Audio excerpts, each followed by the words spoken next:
Man, But you yada over the best part.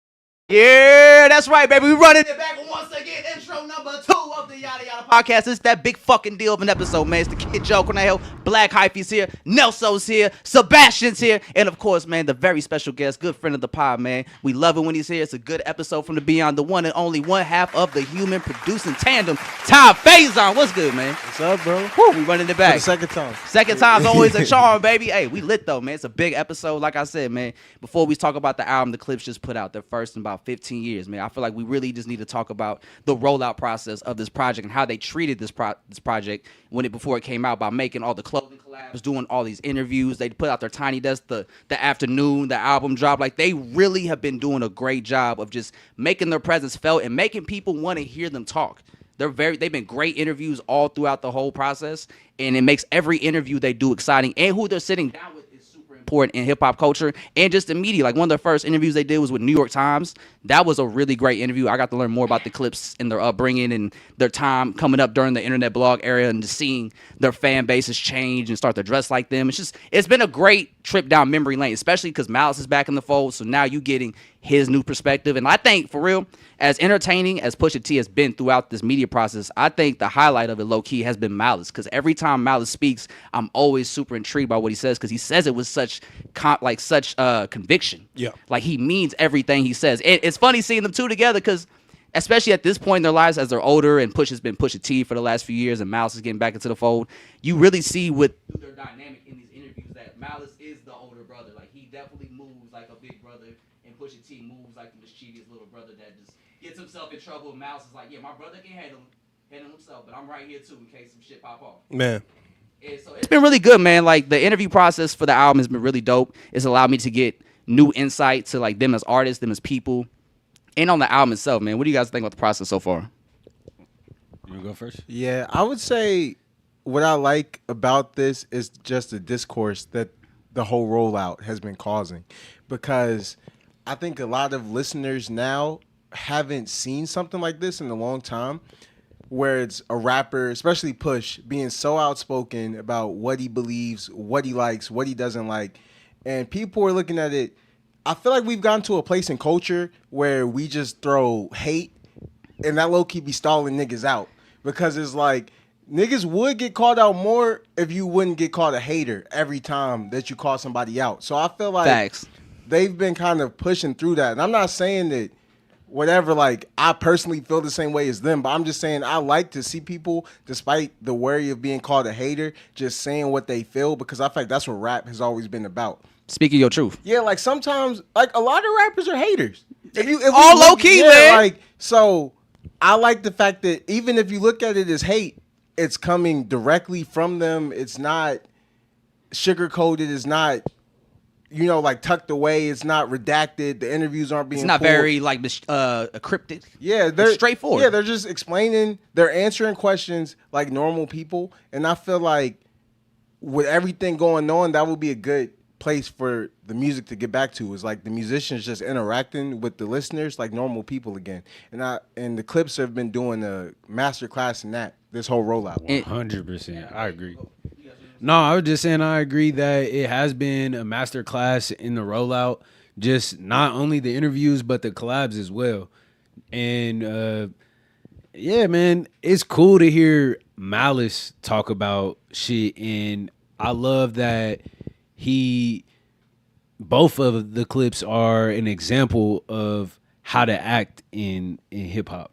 And they maintain, and they keep the integrity of it, because they believe, they know that there's a place for the young niggas in the new shit. It's not like they disowning that or hating it, but if somebody asks them a question, like you saying, they're gonna be honest and transparent. And niggas need to be able to do that without getting in their feelings as well. Because I think sometimes people, when people do have a take, they deliver it in the wrong way. Yeah. So that is part of how people react to it. Because if you come in with hate and energy, or you coming in too hot, like I'm not gonna listen to you. Yeah. You know what I'm saying? I'm gonna be like, what you got going on? It's like you clearly worked up and emotional from the moment, so I can't take your view unbiasedly. Yeah. Right. And I think that's what Pusha T's really good at. He's really explaining his side of things and why he feels the way he does. Like he's not sugarcoating, he's not making it cryptic. He's telling you exactly what happened. Travis Scott came in the studio, played us the album. Meltdown comes out the next day. Drake's dissing Pharrell. Like I don't like that. Like we don't move like that. And one thing that's been cool about Pusha T and Malice being there during this process is like, of course they talked to Pusha T about Drake, Kanye, Travis Scott, the whole situation. And Pusha T was like, yeah, but how I move is people take advantage of that because if you do some shady shit to me, like I'm not gonna tell nobody about it. I'm just gonna be like, okay, and adjust and move on and just figure out how to move from there. Like I'm not gonna run to TMZ about it, and people take advantage of that. And he's like the Kanye Drake shit. Like you're hanging out with a guy I just went to war with you over. What? Not working. I don't know. It's disconnected from try again? Yo. Check. Yo, check. Yeah. All right. But yeah, it's like, I'm just surrounded by people that aren't big on loyalty. And our foundation as a group, as brothers, as friends is built on loyalty. And Miles was talking about that. It's like, yeah, I watched my brother navigating spaces where loyalty wasn't valued or nor taught to these people. And I didn't like it, but my brothers can handle themselves, so I just let him handle that. And he talked about that when he went to Wyoming for the Jesus is King album. Like Kanye wanted Pusha to call Malice because he was like, yo, Malice has the energy we need for this track. So Malice flies out, reluctantly because Pusha T was like, you really don't want to be around this right now. It's kind of a circus. But Malice is like, I'll do it anyway. Pulls up. As soon as he lands, Kanye pulls Malice to the side and is like, yo, now that you're here, bro, you bring the energy that we need. Like, we can send Pusha home. The fuck? And he's like, bro, what? Why are you telling me this? You know I'm going to tell my brother as soon as I see him that you said this. And it's just like, that's him being surrounded by energy like that. Like, that's why Travis Scott moves like that, because Kanye does it. So it's like, that's just how they move in that circle. And the fact that he's willing to be open about it and just be straightforward is like why I think it's refreshing to hear. Because if you have a problem with somebody, just say it straight up. Don't sugarcoat it. Don't crypt it. Just be straightforward with it, and we can move forward. Yeah, I feel like that is just the approach to life. Just being direct, and that doesn't mean you have to be aggressive. That doesn't mean that it has to be violent. That doesn't mean that it has to be a beef. But I just feel like the fake bromances, it's time for that era to end, because I feel like we're not getting. All the music is energy. Like the music that we're listening to, we all pick up on the energy that's put into the music. So that's why I don't like the idea of like rappers who don't like each other making music together just because that's what the fans will want, because that fake energy is all of us is receiving that. We're all getting it. It taints it too. And it's like when you listening, you digesting it.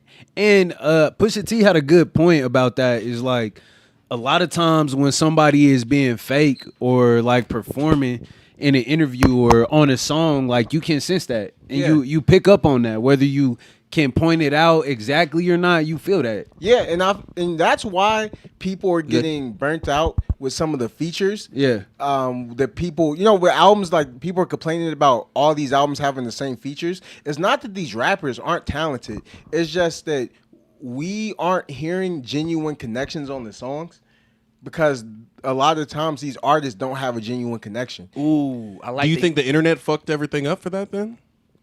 No, because I feel like that was probably going on in the 90s too, because that's just human nature. I think the internet just propelled it. I think the internet made it more possible because now we don't even have to be in the same room as each other. I remember seeing something like K-Tronada. He said that he prefers that way. Like, sometimes the energy be off. Y'all don't really gel, but let me get this feature and we're going to make some good music. How do you feel about that? I mean, that's just business. And I can understand that too. And I feel like that's more, especially from a producer perspective, where it's like, I don't really care, because somebody could be not a person who I have stuff in common with or would want to spend time with, but they have a great sound. So we don't got to hang out, but I got these beats, get on them. That's cool. That's not even necessarily a problem. You don't got to be best friends to make a song, but I wouldn't be surprised if a lot of these rappers who are doing music with each other just straight up do not like each other. It goes beyond not having stuff in common. There's a dislike. And that's why I wouldn't blame the internet, because that's probably been happening from the start. The internet just magnified that hate because you got to see him. You got to see your whoever you're envious of or you're jealous of or you're hating on for whatever reason. Like you're seeing them more. You're seeing their numbers more. You're seeing the power. In the 80s, I bet you it was still like Rakim and Big Daddy Kane or they whoever had their random examples probably was going home like, nah, I don't really fuck with this nigga, blah, blah, blah, blah. But then, I'm not saying them two in particular were doing that. They did low-key have like a little something. But I mean, like, I'm not saying they were being fake with each other, Yeah. like pretending like they were friends. Yeah. But you get what I'm saying? Like, that's probably been going on for as long as this music has been being made. But I always like when the air is clear and everybody is clear on where they stand. I think a lot of times people automatically place you in like a negative box if you're that way. But I love when everybody decides that there's peace and camaraderie. But that's from a genuine place, and we all put that in the air. That's cool too. Yeah. Let's just put what's genuine in the air. I would love for it to be peace and camaraderie, but if it's not, then let's address that too, because that's how we get to peace and camaraderie, by addressing the issues. It's a lot of people who don't want the issues to be addressed. Exactly, and that's exactly how you get a like that. Because like some petty ass issues between these artists for whatever reason happened, and just passive aggressively Future and Metro Boomin decided to make a song. Yeah. That was taking shots, or a whole album that was taking shots at Drake. Yeah, and it's because Drake and Future were both, well, yeah, I would, in my opinion, I'm speculating. And they've always had a rocky history together, because they beef like Future's first run, like when he put out the first album and he was on the Tony Montana remix. Drake, he couldn't make the music. He didn't make the music video, so that was a falling out. Yeah, and then like they had a falling out at one point. They were on tour together and they had a falling out. So they've always had a shaky history. So it's clear they weren't actually friends. It's a very business mutual relationship. Yeah.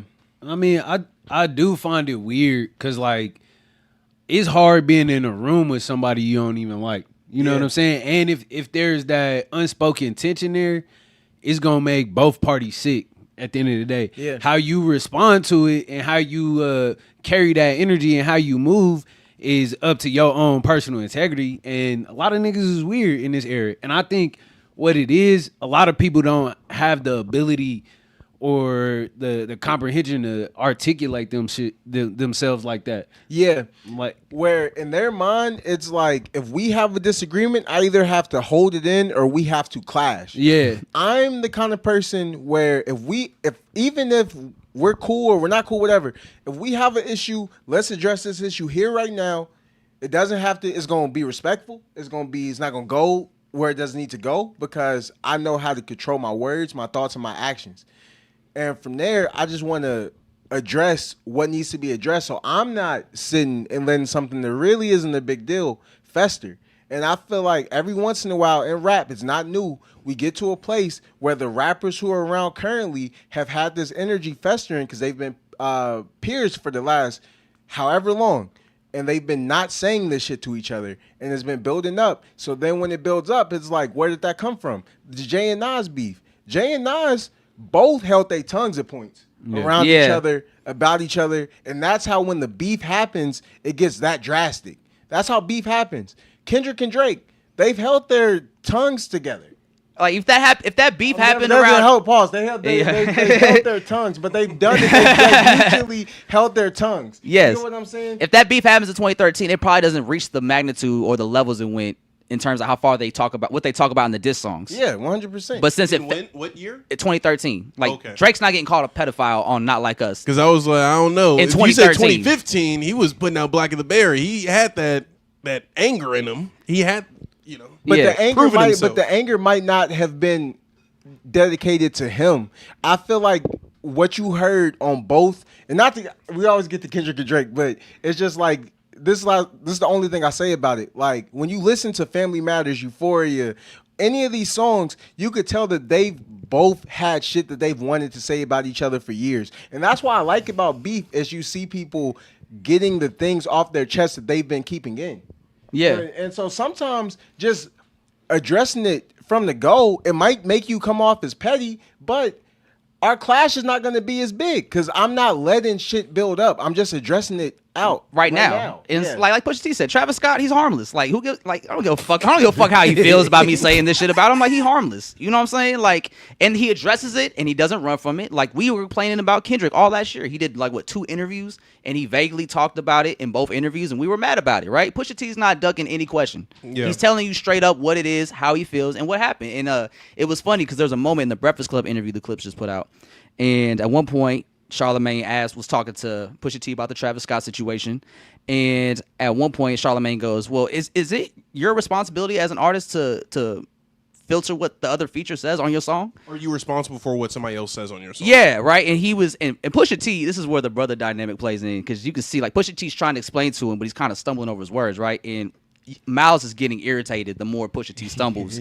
And then, like, so eventually, like, Pusha T can't find the right words to describe it, and Miles just goes, "I can't believe you really got to explain this. Like, you know what happened. Yeah. Like, why are we explaining this to you?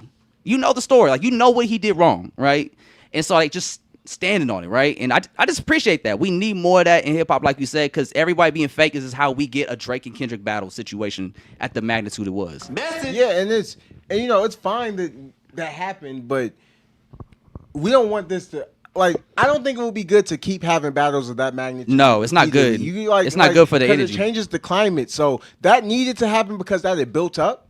But now it's like, okay, now that we saw where it can go and where beef can go, I'm not saying rappers shouldn't beef no more, but I'm saying let's get to the point and address it off the rip. Yeah. Oh, we good on audio? Okay, cool. Let's make sure. Okay, yeah. So you never heard Till the Casket Drops? I've heard a few songs till the casket drops. Why that you means never? no. Man, listen, bro. Even Malice was like, I was checked out by that album, bro. Listen. So We don't really- What if you disagree with Malice? What? What if you disagree with Malice? Disagree with Malice on what? The album. Till this album or which No, one? Till the Casket Drops. Like, what if you listen to it and it's actually? I ain't gonna lie. One of my you- favorite. I love his verse on "Popular Demand." That's one of my favorite Malice verses. Stepping Yeah. on bleed, stepping on keys, doing the blow. Doing the toe tap. Yeah, but You should listen to it. Not even because it's a great album, but just because they only have 4. I feel like. yeah, and that's just the one we just don't ever talk about because it's like they're both kind of done with it by that point. But I think when the Clips drop, especially like Pusha T, and now that the Clips is back, it's a huge moment because I think they really are bringing a change in like how hip hop is moving forward by bringing in this new era of like showing you the importance of doing an album rollout all the way. All right, man. Showing you the importance of doing an album rollout the right way and the importance of like planning everything out and showing you how big you can make your album and the world that it's in by doing this the right way. And one of the cool things I heard Malice say in an interview that I really fucked with was that, you know, being an older hip hop artist isn't a bad thing. And I think when you try to put that on an artist, or if you're an older artist trying to be a younger guy by doing what they do, you stunt the growth of the genre by not allowing it to grow because you need artists that are in their 50s like Nas, Malice, Hove, those artists, Fonte, artists that are going to give you music from that perspective. That's how you grow the genre. Yeah. And I think you really get that on this project a lot because you're hearing them at this late stage in their career and where they are in life. I feel like the conversation about age could be simplified where it's just like, it's not about old and young. It's just like niggas who care and niggas who don't. Mm-hmm. And it's so many niggas who just don't care. And now, I would say since last year, there's been an effort for it to be better treated if you care. Like, it's cool to care again. Because it got to a place where if you cared, that shit was lame. Yeah, like you're trying. Yeah, like, so... And that's nothing to do with style, lyricism, whatever. Like, whatever type of music you make, if you care, that shit is probably going to be valid to some extent if you really care. That's all you have to do in this music shit is just care. If you care, you'll probably end up being pretty good if you just keep doing it. Some of y'all gonna care and it's not gonna work. yeah, like you're just not And good, that's man. okay. That's okay. Y'all can find another role, another position. Come join us on the podcast. You know what I'm saying? know Join the I'm media saying? field. That's not over here though. actually, go somewhere else. yeah, Go somewhere else, bro. Not over here. Not over here. But all right, let's get to the album, man. So let's talk about the intro track, "When Birds Sing," right? Or "Let Birds Sing." Is what it's called. It is The Birds Don't Sing. The Birds Don't Sing. Yes. So it's an intro about them talking about their last time talking to their mother, which is Pusha T's perspective, and their father, which is Miles' perspective. Yeah. And I think when it comes back to that point Miles is making, where you need this perspective in hip hop to grow the genre, I think this was a perfect song to really show that. Like, this is a very important song, I think, in hip hop right now. and probably because Malice's verse on this song to me is like one of the most powerful verses I've heard on record. Like that shit almost had me in tears because he really painted the picture of you being at the house with him. He knocks on the door 3 times and you feel a chill go through his bones. Yeah, like the way he painted the picture is like you found your father in his house passed away. Like in the way he talked about what he did going through his dresser first, finding post-it notes with Bible quotes. Like was you preparing then? Like man, I think his pen was so phenomenal and just in that moment and coming from the Clips. You start a Clips album like this. Like that's a powerful way to make your return, man. I'm glad they gave their parents that moment. And watching the Tiny Desk, I was really amazed how composed Malice was performing that verse because that's such a powerful verse. And in one of the interviews he did, I think it was with Ebro or The Breakfast Club, where he said, with me and my father talked every day. And so when he passed, there was no stone left unturned. We knew how we felt about each other. He knew I loved him, and I knew he loved me. So now that he moved on, like I'm at peace with it, and that's how I'm able to talk to you about it. And I just thought that was just like such a powerful thing. And for him to put on record like this kind of vulnerability we haven't heard from the Clips before at this level, was like it's so well done, man. I love it. What do you guys think about it?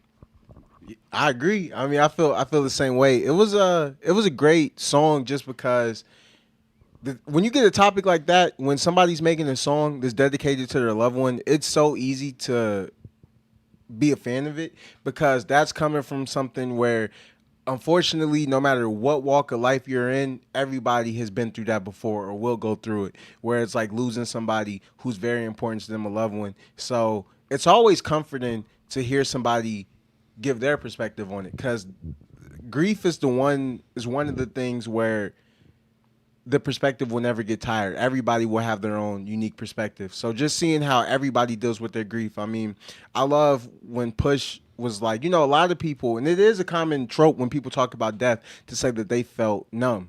Yeah. But for Push to be like, there was no numbness. This is how, like, it was felt emotional. it all. I felt it.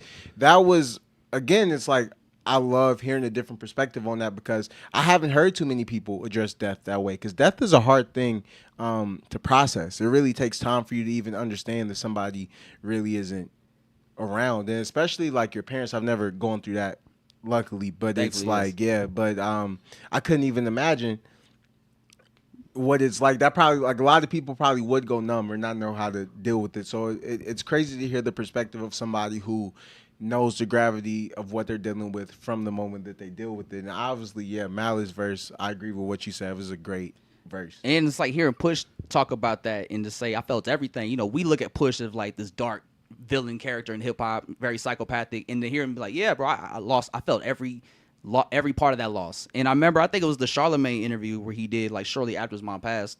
And he was talking about it, and he actually broke down like mid-interview. That was the first time, I've ever seen Pusha T cry. Yeah. And it's just, you got the human side of him a little bit, and you got to see more of him as a person. Man, I definitely was crying to this the other day, like Saturday morning, just on the way into work, because this is grief's kind of been on my mind the past 5 years, and I watched my mom lose her mom, and River's brother passed last year, and then my dad, I never remember meeting his parents, so he's like someone that is experienced this kind of grief, so it hit like real close to home. Yeah, definitely. And I definitely love my father, and I see him getting older, and I broke down it during Malice's verse where he said, mine taught me discipline. Mine taught me structure. Like, it just gets me every time. And I think you put it the best way is like grief is something that we all need another angle on and another perspective because eventually we'll have to deal with that. And it helps to have, to hear other people's experiences and perspective on that. And this was just a perfect song. And man, They really shook me. They did that in the shit. beginning. I'm like, God damn. And nigga. like there was a part in Pusha T's verse where he's talking about his son. Glad Nigel met you, but I'm hurt he won't remember you. Yeah. And then Malice had a part where he said, I remember your presence asking you, should I rap again? And he said, the way you spelled it out, there's an L in every lesson. Quote, boy, you owe it to the world. Let your mess become your message. So like his dad was the one that encouraged Malice to get back into rapping. And that line is so good because we'll get deeper into it. But Malice, one, for the whole duration of the clips, and that's something I realized too. Like, this album has really made me go back and realize Malice is one of the only rappers I can think of who truly understands the weight that they hold and the responsibility that they hold as a rapper. And every rapper holds this. Say that one more time. Malice is one of the only rappers who truly understands the weight that they hold and responsibility that they hold as a rapper. Wow. Because with this, if you rap, I don't care if you have 10 listeners. Like I said, the music is energy. Yeah. We're affecting people with these things to be right. And that doesn't mean, at the end of the day, everybody their own person. So I get it. Like, you don't got to have that in mind all the time, and you shouldn't. But with Malice in so many verses, even when he's giving you negative shit, even when he's talking about murder or selling drugs or whatever, or some superficial shit, Malice always has that. You could tell he cares. You could tell his conscience is in it, and he wants better for the listeners than what it is he's talking about or doing. Like, his flaws, his shortcomings, they don't escape him in his music, and he doesn't run from them. Yeah, like, he owns it 110%. Yeah, Like, he wears the good and the bad 110%. Like, he stands by that shit. Yeah, and he's not happy with it either. That's kind of like, and he talks about that on the album a little bit about why he stepped away, because he was getting too, like, when you get too far in, let Jesus take the wheel like a Tesla. I was making a joke where it's like you would listen to a clip song. And the Pusha verse would be like, man, like, I love selling cocaine, bro. Like, selling cocaine is the money best I make thing is great in the world. And then the Malice verse is like, bro, I'm ready to, like, pay in the afterlife for influencing my brother He said, like, he was like, yo, that mother just gave me her last $1. Her son's hungry right now. Yeah, it's like, I work. That's what Malice will come in and say. Like, her fiend just gave me her last $1 while her baby cries. Like Malice is always letting you know that he is prepared to answer to God, like, when it's time. And it's like, Push is, all right, go. Hey, because he had a question that he wanted to ask on the pod about Malice and his religious take. And I think I have a response to that, but I want him to ask the question first. Do you remember what it was? Was it the Mace parallel? Or you was just like, I wanted to ask about Malice and his religious ties into rapping, I think. What was the question? Shit, I don't even remember. I know I was wondering how, like, Malice is able to, still be relevant and cool in rap, and Mace was not. Like, you could tell that Malice is genuine about, like, his religion. And it's not in a preachy way. Yeah. It's in, like, oh, this is what someone who is religious is supposed to be like. Well, because Malice is still I'm not saying this about Mace, but Malice is still a person. That's why he doesn't come out preachy. He understands the human condition. Like, I'm gonna do fucked up things. I'm gonna, like, contradict myself. I'm gonna be hypocritical at points. I'm gonna do things that aren't right. Malice understands that. He doesn't run from it. He doesn't make excuses from it. And I feel like that is why he's able to maintain the balance.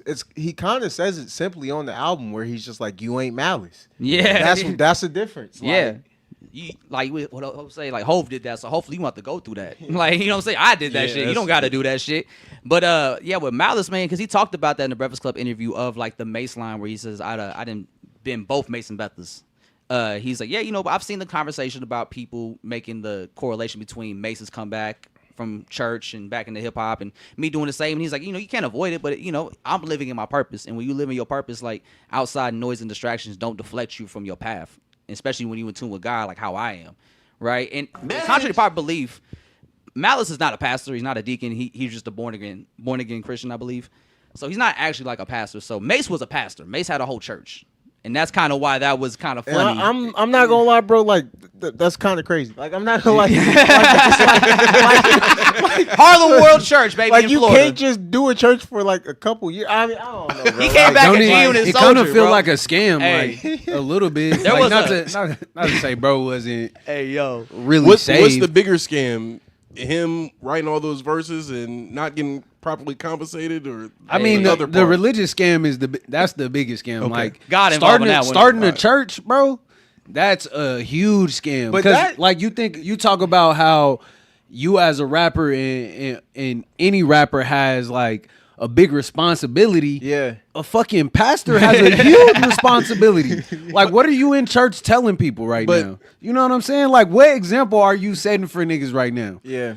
Dude, it's crazy we're talking about this because I've been watching hella like mega church like conspiracy documentaries about like how things get turned into a cult real quick and how they'll use the church funds and like build on the property. Yeah. So I witnessed it. But you know what, Mace, I hesitate to go so in on Mace because it's like a bad like shroom trip will have you like waking up the next day like I'm about to start a church or something. You know, I feel that. It make you open up the Bible a little bit like, hey. Like he was maybe just in a different bag, but I just feel like you can't get because you but can't he was seeing and hop right out. You can't start a whole church and then go be a G Unit member 5 years later. Like I just don't think it works. It just doesn't work that way. It just well, I think from a moral standpoint, you just can't do that. Hey, Malice talk about he's a pastor and he's lying. Yeah, exactly. and that's why, like Malice, he really took that time away, and he was like, "Let me make sure I get right." Because when he talks about being born again or whatever, he's like, "I wanted to run and tell everybody." But just, much like a shroom trip, it's like you can't that very next day go and try and be like, look, this is what I learned on my 6 hours of shrooms. Like niggas are gonna look at you like, what? You need to digest that, break that down a little bit, because there's reasons why you felt get like a real understanding. Yeah, get a real understanding. But I mean, like, I don't know. I'm sure Mace has it in his heart. I'm not trying to shit on Mace, but I'm just me neither. But it's just all I know is Mal's been at both intersections. God, Joe. That's a lie. That's what I'm saying. That's what I'm saying. Corner show. But all right, so let me ask y'all this before we move on to the next song. How did y'all feel about that being the intro, a very introspective, very personal song, a very emotional song, being the intro for the Clips album? Would that be, because I know a lot of albums you've been working on recently have a song like that as the starter. Yeah, I mean, for a Clips album, did you like that? Yeah, there's so many ways to start an album. So that was a good way to start an album because it's like, let's address this. This is the most important statement that we have to say. I'm sure that they would both say that, especially because it's mutual as well. It's like you've seen groups kind of work through maybe like a member dealing with the loss. Mm-hmm. But the fact that it's both of their loss, they both are suffering the exact same loss. It definitely makes sense to start with that. Even if sonically, I can maybe understand like sonically somebody not resonating with it as the first song, but certain things make enough sense that it's like, all right, it doesn't have to make the most sense musically because this makes sense for the group. Yeah, like, yeah, this is how I feel. You have to go off how you feel. So they felt it as the first record. It makes perfect sense to me why you would start with something like that. And it's actually a good way because then it set it up perfectly for Chains and Whips to like just really get that energy like where you were expecting it to go immediately for a Clips album, right? Yeah. And start with Chains and Whips. So hey man, Chains and Whips, man, listen, it's the verse is even worse than we thought it was, man. Jim Jones, it's even worse than we thought, man. It's been a whole year. And that motherfucker said, I will close your heaven for the hell of it. Your spirit's running from repossession. Like, hey, when he did that Tiny Desk, it got a little menacing. It got a little evil. Yeah, Pusha T is like definitely a classist. Yeah. Sure. Yeah. Sure. Especially when it comes to other rappers. Like, it's not even like, he don't even hate like broke niggas. He hate like 100,000 a year niggas. He's like you got money, but not enough. Like, a 20-year $1,000. How do you have $1,000 for 20 years? Like, you know how Jay would be like, you got a little money, that's cool. With me, it's not cool with Push. Like, you don't have enough. Why do you have this? Like, why'd you stop? There's levels to it. Yeah, why'd you stop there? There's levels to this talk, man. He said, like, too much enamel covers your necklace. He said, we say the diamonds is looking. Oh, yeah, and those lab diamonds under inspection, the question marks block your blessings. You ain't got a lot of kicking, man. You ain't got a lot of kicking. What a way to kick off a Clips album, too. Like, the first verse is dissing Jim Jones. Like, the first real rap verse is dissing Jim Jones. Like, what a way to bring it back, store the feeling and bring it back, man.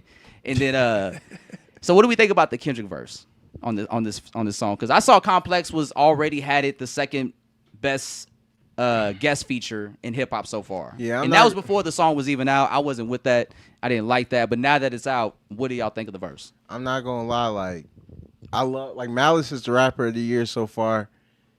You think Malice got him up out of there? Nah, bro. Kendrick kicked their Kendrick ass, went bro. crazy. Kendrick kicked their ass on that song, but it's a great song. It's a great fucking song. Like, it has, like, to me, like, beat the system with chains and whips. Like, to me, it had, like, a real Django energy. Like, when Django's If walking to the house and killing the slave masters. And it's not even, like, Malice verse on Chains and Whips was fire. But Malice on every other song he was Debo.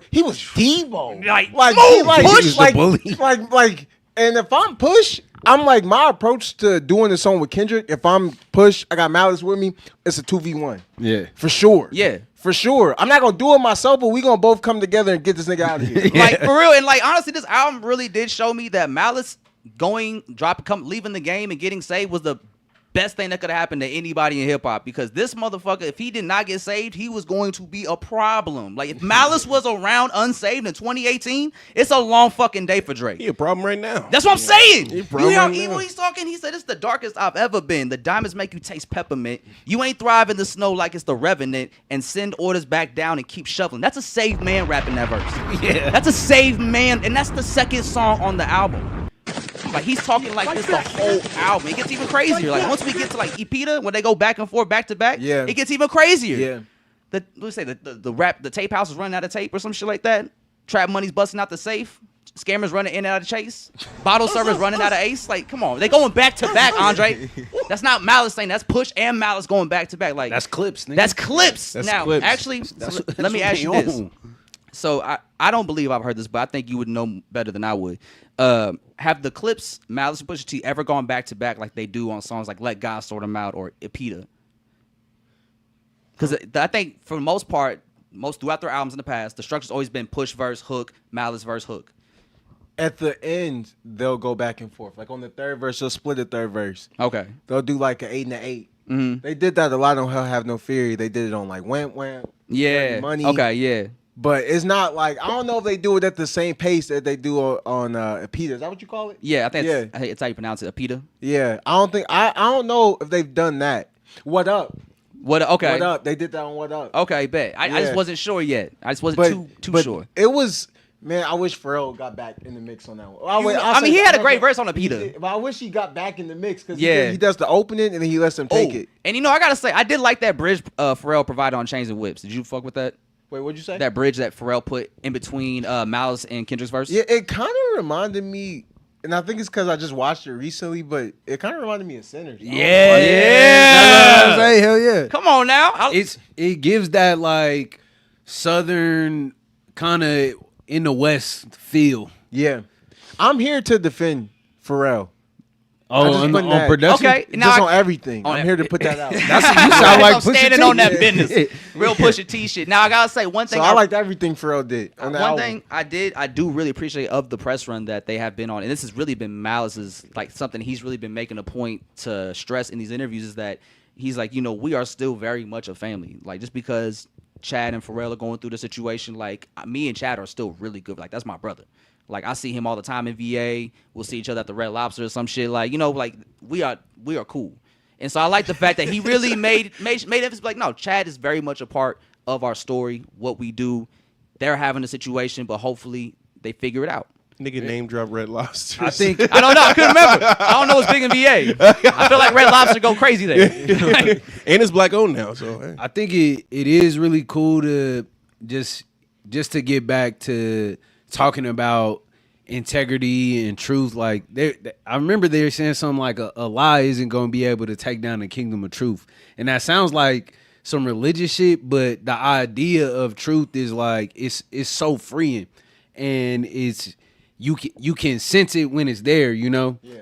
And man, these niggas is epitomize that, and it's so cool to me because a lot of niggas be lying in their raps. Like, it's been so many years of just uninteresting flows and songs and just noise. Unintentional rapping. And lies. Yeah. Unintentional rapping. Lies. But, like, and that's a great thing. I think my homie Germ, shout out to Germ, I think he described it as like word economy, right? Where it's like, he's like, Malice had great word economy where he didn't have to say a bunch of words to get his point across. Like, every word Malice said, it seemed like it was intentional and it was leading to the next thing. Like, you had to listen to every word he said because it all led to something bigger. Like, every punchline mattered, every bar mattered, it all mattered when it came to Malice's rapping. I think that's why I think he really did an excellent job on this album, man, because he just made every line and word count on this album. Yeah.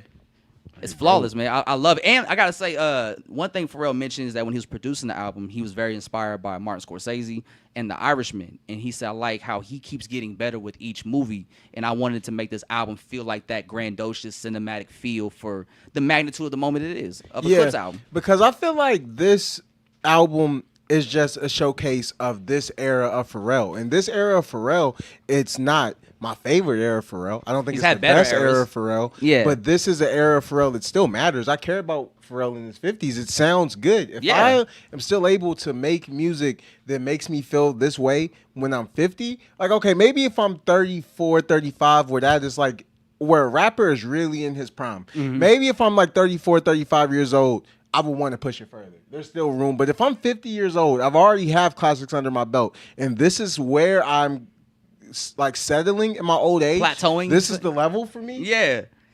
Bro, I would feel great. This album could win a Grammy. Like, and if that's what you're doing at 50, winning Grammys, like, bet. Fucking, that's not a bad thing by any means, man. So it's really dope, man. And it's, shout out to Pharrell. So the next song we got is POV. Man. Now this one right here, listen. This song, the talk was crazy on this record, man. All I see is 60-day stars and 20-year thousandaires. Come on, man. Push invented a word to like call niggas broke. Like, what the fuck is a browsing there? Not a whole lot of shopping. Whole lot of browsing there. Like, bro. It's a play on words. Yeah, it's like a whole lot of browsing there. You know what I'm It's saying? like, It's just a whole lot. It's just like, you stream kings could never fit a crowd in there. and then How you like that one, Andre? Get the 5,500 of hosting niggas out of here. You Zeus Network. And that line, loud and clear. that line hits when that 1,500. You like, damn, that sound nice. Yeah, They 5,500. do, Like, 5,500 sound I run a nice. bag up, but I'm not pushing T though, so that's kind of insulting. You know, I thought Drake made niggas feel broke, but He did. like, He did. but He did. Pusha D make you just feel like, damn, I need to reevaluate my life. Man, Should I go back to school? Like, He said the only Audi here is driven by my off pair. But you know, it's kind of a good thing that Push and Drake aren't friends, because if they made a song together, bro, it would be like broke nigga kill yourself. Like, be suicide music, like, like, damn, man. do you think? All right, so I was talking to a Sean earlier. So he was saying that Chains and Whip or POV verse from Pusha T is more venomous than Pusha's verse in Chains and Whips. I would definitely agree. I agree, yeah. Yeah, he did get a little more Because personal. it's not even just, okay, what he was saying is one thing, It's delivery. but that delivery, man. Yeah, I like that call my bluff delivery he put on it. Like, I don't want a nigga to diss me and sound like relaxed. Yeah. You know what I'm saying? Like, Get out of here. like 5,500 a night. Come on, get out of here. Like, I want a nigga to sound worked up while he dissing Like, me. You know what I'm saying? Like, let me know I got you fired I up. want him to sound like he put it's on the line. Like, Yeah, like this was a nice day in Paris for him. He was Yeah. like, you know, fuck Jim Jones. let me get some It's shit like off. he handled this shit so much that he's relaxed in it. Or even worse, it's like when your mom bend down and whisper to you, like when we It's get like, to the yeah. when we get to the crib, it's gonna be so bad for you, Bro, my Like, dad- "Damn, what you mean, mom? When I would get in trouble at school, my dad, he would just be like, "Put my son on the phone," and then as soon as I get the phone, he'd be like, "You know we're gonna talk when I get home." I just start crying right there because it's the business. Like, they skip past being mad because they've already made peace with what they gonna do to you. like, you know what I'm saying? Like, Malice might say bury all of them. Who knows, bro? Yeah. Like he ain't gonna And save then- you either. And Malice on that, man. Yo, okay, all right. I got a bit of a hot take. I think this is one of the few songs on the album where Push got Malice. No, they both did it. I can't lie. I can't choose. All right, before we get to Malice, we gotta talk about Tyler first. Tyler's first on this real quick, man. I'm like, yo, I was really hyped when I saw Tyler on this Clips album because I knew what this meant to him, and I knew whatever he was gonna offer to this project, he was not gonna fuck around. He felt like he earned it too. Oh, at this 100%. point. 100%. Like he been earning it over the years. So like this was ever gonna happen. Like if you're gonna tap in with some newer artists, like Tyler Creator's, of course, got to be the main one. Him and Kendrick. Yeah. Yeah, so I'm glad that he was able to really just get his fucking Mr. Me Too shit talking off on this shit. Okay, so with T, right? Like Yeah. my favorite artist of all time, man. Besides Pharrell, like Pharrell, Tyler, I love him, bro. Tyler is like 100% deserves to be on the Clips album. 150%. Like I don't think there's anybody who has stood as a bigger Star Trek student than Tyler. That's just clear as day. I would have maybe put him on like Inglourious Bastards, a moment where it's like a more fun moment, just because on POV I feel like it was real. It got real menacing. And Tyler, not to say his verse was fire. I'm not trying to say the verse was trash or nothing like that. He went in, but that kind of feels like a verse that he could have did on "Call Me If You Get Lost" or you know what I'm saying? Like we've heard that. Yeah, that from Tyler before. that kind of bag. bag. It's fire. It's good. I'm just putting shit. Oh yeah, yeah. Go I ahead. would say with Tyler, I hesitate to even say this, but I just feel like You didn't need it? No, I'm not gonna say I didn't need it, but I'm just like man, Ye really disrespected Tyler, man. Okay, so there is did he I diss know, him on that? I mean, he outgrew his idols. All right, Yeah. that's cool, but that man really. And I get it. Ye is he got his mental stuff going on, but niggas with mental stuff going on. Don't become Nazis. Are you talking though. about Smuckers? No, talking about. I'm talking about Ye calling Tyler several slurs like F On Twitter, words. remember? and- Oh yeah. yeah. Talking crazy. Yeah, so and this is not a bad thing that Tyler didn't do it, to each his own, but I was just maybe hoping for Tyler to kind of cause it's to give Clips. just to give that moment, like I would have been okay with Tyler lying one time. Like he could have gone on the song and lied one time. Like About yeah, what? would slap the shit out of you. Or something, you know what I'm saying? Like something like I kind of wanted a more negative energy from Tyler than what he gave. He was just but flexing. that doesn't mean that the verse wasn't fire, and it's still great to see Tyler be with Clips, especially on, in my opinion, the best song on the album. And he doesn't take away from that. But when we talk about who had the best verse on the song, to me, man, what Malice and Push both did is some of the best I've ever heard both of them rap. Like Malice. Yeah, that Malice. All right, so what do you think about that beat switch for Malice? Did you It was like great. That? Yeah, that was great. That's to me, the production starts on track 3. Like the first 2 songs is about the rapping. It's not really the best production in my opinion, but track 3 is like Pharrell is alive. Yeah. For the rest of the album, and Making his presence known. Yeah, and Malice. When Malice said, "I came back for the money." Talk about it. I came back for the money. That's the devil in me. Now that line might not seem like much, like if a regular nigga said it, but for Malice, And it's like, yeah, it came back for the money. That's the devil in me. Had to hide it from the church. That's the jackal in me. But but let's not even go there yet. Okay. Let's just stay with that's the devil in me, Yeah. bro. Love of money is the root of evil. No, it's not even. But bro, he had to reckon to say that within himself, bro. Ooh. He didn't want to say. He's doing for the raps. He was being honest. Yeah, but that's some shit. You know, Malice is truly a man of God. Yeah. For a man of God, that beat made him Say that. Yeah. Took it over his spirit. And that's why I mean, when I'm like they was putting it on the line on that song. They was, you get what I'm saying? And so the Tyler verse was fire too, and I'm glad to hear them. I think he would have went crazy on the Glorious Bastards. Yeah, I really do. That pocket would have been. I think he smooth for would have him. went That pocket would've been crazy. But he went crazy regardless. So it's definitely great to see Tyler Bro, have a moment. He showed up, but I do be wishing, this is just a selfish fan, but I do be wishing Tyler, like, bro, like, stop letting these niggas talk. They Just bully you. You know, like, if crazy. you really want to talk like that, go all the way with it. Like, just I wonder- really tell them how there's levels to it. I wonder if Tyler being on the road while he recorded it, like, changed his verse and the energy of the verse. Cause like him being in the office with Pharrell and Malice and Pusha T, Yeah. I think it definitely changes it a lot. Yeah. Cause yeah. he gonna have to bring that urgency that they talk about throughout the interviews. I gotta take. What's up? We know how much Tyler loves Pharrell, and we know Pharrell's like notion of just let it be. Drake been punching like up at Pharrell for years. I melt down the chains I bought from your boss, right? He ain't said shit. Maybe there was a sneak diss here between that Despicable Me 4 soundtrack where he like has a reference towards Drake in that. This but the nigga on the Despicable Me soundtrack. literally. I didn't know that. but he hasn't said anything. So maybe Well, he's playing into this but- is how you age But gracefully. But Pharrell, when Pharrell was Tyler's age, but Tyler's further in his career in terms of like how long he's been around because he came out younger. Yeah, but, 19. But when Pharrell was Tyler's age, Pharrell used to do shit like this.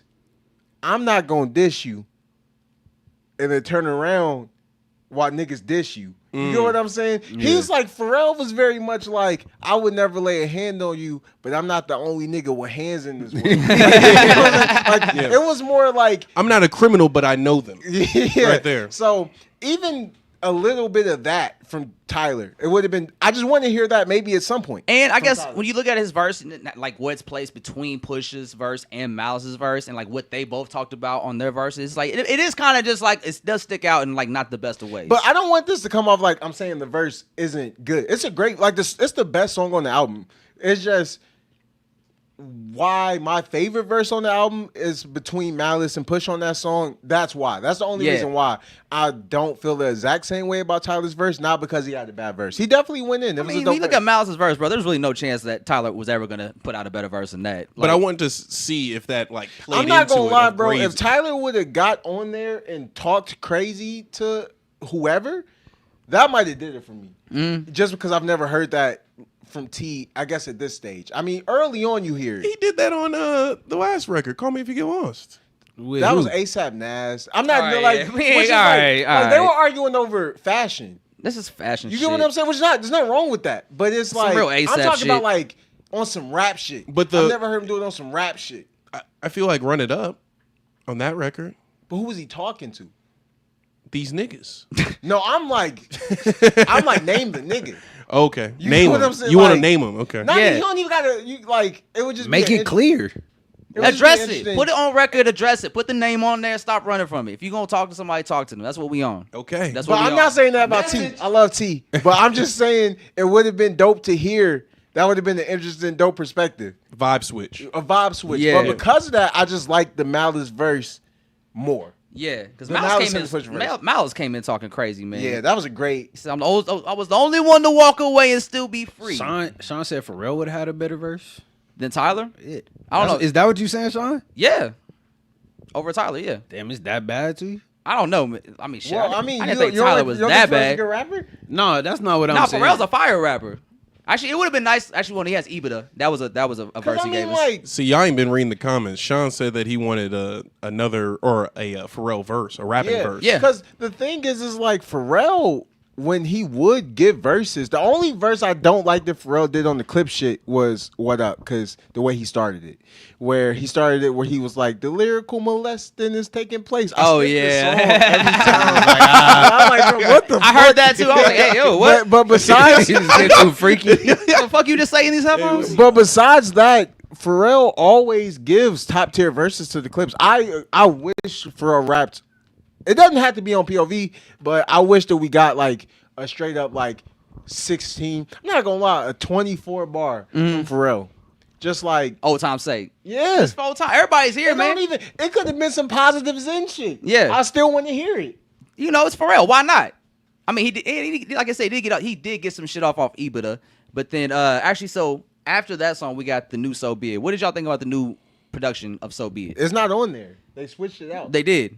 What did you think about when you heard with the synths though? Did you like it? I'm glad they switched it Yeah, out. like yeah. hey, that original was just a little too crazy, and shit I thought pissed me off, I man. thought they was gonna have like a whole verse on there. I swore like a whole Me verse was gonna too. come in. Yeah, I think that we just had hope. Yeah, It would have been a great. It would have been a great. But when you really think about it, Hope has a lot to say, and we haven't heard Hope in a while. yeah, some years. I think if we 17. do, if we do hear Hope again, it's gonna be a moment. And I think this album would have been good because like they asked him on the Breakfast Club like, yo, what songs did Hope want to get on? Because they sent Hope the whole album once it was done, and they said he wanted to get on Chains and Whips, and he wanted to get on Mike Tyson Blow to the Face. Yeah. Yeah, Mike Tyson blows to the face with Jay would have been. Nice. It would have been real nice. That would have been real That would nice. have been so nasty, yo. We would have got aggressive Jay. And- like thugging Jay. And I mean, we got that the last time him and Drug Dealers Pusha Anonymous? T linked and up. Wrist? Neck oh, and Neck wrist. and Wrist, yeah. Neck and Wrist is fire. That is. That's a great collab. And actually, I think Push had the better verse on Neck and Wrist. Oh, y'all give it to him. Yeah, Not Drug Dealers but, Anonymous though. But flipping the Damn, shit was crazy. Daniel. Shit, crazy. Yeah. All Jay white definitely Vans had- through. Jay definitely had that. But flipping the Ari Spears I agree with that, situation. Oh, the Faizon. Oh, yeah.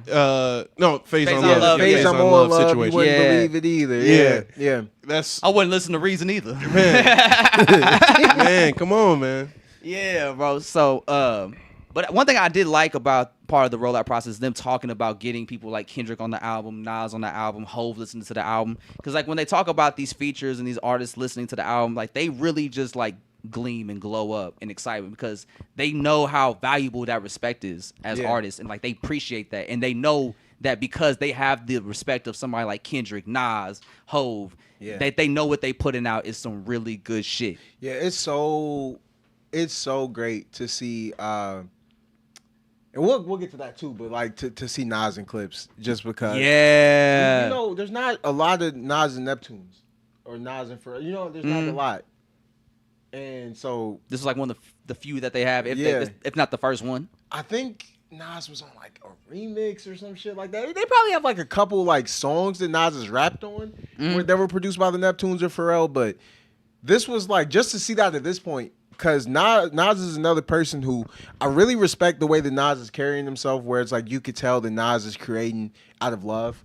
And he really loves music. He loves rap. Clips are in that same boat. And it's just inspiring because as somebody who also loves rap and will hope to do it for the rest of my life, they're like... Showing you can. It's a sign that it's possible and Yeah. it can look good. Because, I mean, like, I think, you know, again, I think sometimes niggas get caught up in the box of being like, bro, I'm 25. I don't want to be like that. And I don't necessarily want to be like the Clips right now. But I'm just saying I wouldn't be mad if I looked up and I was 50 and that's what I was on. Yeah. Cool. Like that, like, there used to not be that. There used to be, like, there was no...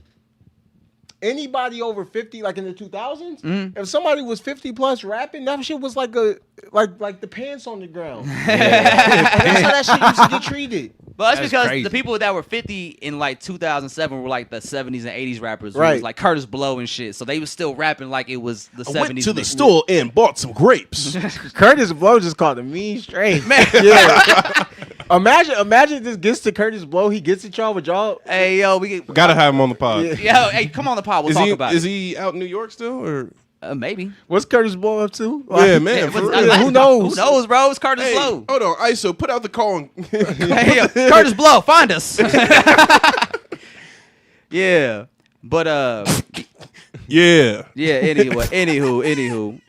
But let's see. So after So Be It, the part 2, or now the original version, which is now on streaming Yeah, I didn't service. even want to address the part 2. Nah. I didn't like that beat. I thought since it was part 2, like there's gonna be a secret element to it that we haven't heard of yet. They were just preparing this. They're like, look, the sample's not clear yet. It will be, but just don't panic. I can't even see what he's saying. Oh. Move the thing. Move the hand. I can't see the comment. Well, Alex, you need to start reading since you got the laptop up. I'm not reading from the laptop. I just have glasses. Okay. I have my glasses yeah, on. hold- All right, Roll so in that. the next song, so we got Ace of Trumpets after that, which we talked about on the last pod. This next song we got is called All Things Considered. Man, This is yeah. your Okay, favorite? this is it my your favorite. This still? might have like my favorite Malice verse on it. I think this is like one of my favorite Malice verses on the project, man. Yeah. And so, what did you think about it when you first listened? It's not a favorite. I'll say that. But the rapping, like both verses, like even Push kind of opening up from the jump about, you know, like my mother's cheek, I miss it. I wish I could kiss it. That's like a Sufjan Stevens lyric. Like, you know what I'm saying? It's like, Some real mob shit. I want to kiss it. but it's like, but it's just it's sad. You know? and actually, yeah, because that song, the next line he mentions about how his wife had a miscarriage. Which is even so. Wait, no, go ahead. You go ahead. I was just saying the vulnerability that they showed on that song definitely. I think some people might miss it just because the production and then the hook, like it's not like it's bad, but Pharrell coming in with the auto tune and the like versus like what they're saying, maybe like the music and production doesn't have the same, like they're not as in sync. So I think I've been seeing some people say like that's the weak point of the album. Which one? All Things Considered. Man, not with that Malice verse, bro. Nah, I just I feel can't. But I'm saying people might be missing the Yeah. verse because the production doesn't make you back, oh man, I need to listen to these verses. There's like some real shit being said. Not even like it's bad. I like the song, but I just feel like maybe that is where some of the, I don't know, like some of like why it's not being received highly. resonating Yeah, the same way some of the other songs. I feel like that's this line and or this verse is proof that Pusha T is like, or it's only one of many examples where Pusha T isn't rapping about coke. Oh, you know what I'm saying? Yeah, it was a super vulnerable verse. Yeah, like, and that's something we learned about, like the situation him and his wife had when they were trying to, have another child. Like that's something we never heard Push talk about yet. Yeah, and so that was our first time even knowing that was a thing. And so it's just like, wow, like that really was a deep personal verse. And Malice, man, was, oh man, that verse was so crazy, bro. He said, took fatherless women and showed them living, left mama the children. It take a village, like.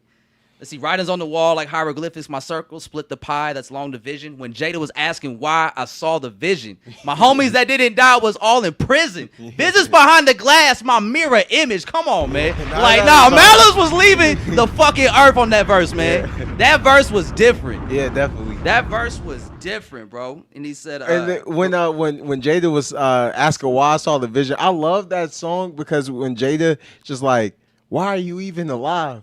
Like, and Malice was somewhere like, I don't know, man. That's a good question. Like, not for himself, but the niggas, like, why are these niggas alive? I don't know. Right, like, they didn't die, but they went to prison. Why? Like, why did they beat the streets, but then go to prison? It's just like, that's one of the things you deal with when you win the game. When you win the drug game, it's like, that's the thing. You either die or go to prison. Like, there's really no other way out. And that's like, you see your friends go through that. They're also in the game. Like, they go through that. That is a better way to look at it. Than what I was talking about. What? How was you talking about? Like, just why are these niggas I don't like alive? Why are you here? Like, why are you? Like, what's your purpose? Yeah, I was thinking about the ops on that one. I was like, why are y'all alive? Yeah, that's a. No, I feel like that's how Jada said it. I ain't gonna lie. Like, Jada, why are you even alive? Yeah, like you should just be out of here. No, that was a great spin on it. That's the maturity that we need. We need to start repurposing certain lines from a heel standpoint. Yeah, like, hey, it ain't like that, brother. He said, I miss my folks. Why are they in prison if they didn't die in the streets? Like, how the fuck that happened? Like, why? Why did it play out like that, man? So yeah, even though Sean wasn't feeling that song, he said that beat is bad, the hook is trash. But I just think Malice's verse is just too, and Push's verse is too strong for it to be a bad song to me. I did like it. I did enjoy it. All right, the next one, man, we got Mike Tyson blow to the face. Now, all right, I gotta talk to you about this run real quick because you are UPGA&G fan. So this run from Mike Tyson blow to the face up until I'll say what is it? It's Mike Tyson blow to the face, Yadda, FICO, and the Glorious Bastards. To me, that is like a classic re-up game mixtape run in terms of how they structured it, how they approached it. Very East Coast heavy, very lyrical driven. Like not a lot of hooks. It's just like we getting straight to the bar. We just talking our shit. Cause I think Pharrell Push does the hook to Yadda.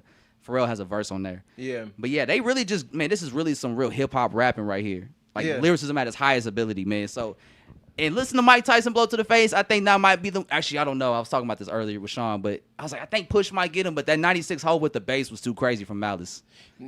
They were going band for band on Mike Tyson blow to the face, bro. Like it don't get no realer than that, man. Yeah, Mike Tyson blow to the face? Because Push starts talking no confessions. Listen. Right, bro. Like, bro, he's not giving, like, it's like from the jump. Like, before the beat plays. Yeah, we already rapping. It felt like listening to Cuban Links. I swear to God. That song felt like listening to, like, Spot Rushers. Mm-hmm. Like a modernized version of that. Like, I love that song. Yeah. That's in my top 3. It do feel like we in the alley with the bubble coats on right now. Like, like we serving. We been out here for a couple of days. Like, goddamn. But I imagine if they started with this. You know what I'm saying? It changes the whole tone of the album. This is a whole different album. If they started with Mike Tyson blow to the face, it changes your expectation. But when they start with something like so raw, it's like just give us y'all best. You know what I mean? And this is what we expect from the clips. You say imitation is flattery. They seem like us, but only 300 bricks can make you Leonidas. Like Leonidas. Yeah. It's like certain words that Push will use to describe like other grown men. Like he called niggas measly. Yeah, measly. Like, oh, okay. Like, damn, bro. Like, and like that. And actually, another thing I heard Malice say about the Clips as a group and why they're able to have the fan base they have so far this deep into the career and it be so diehard the way it is. And he said, I think when you think about the Clips, like I would say a word to describe us is like novelty. Like what you're getting from the Clips, which is like high quality art at the highest form possible. Like we're never gonna sugarcoat it.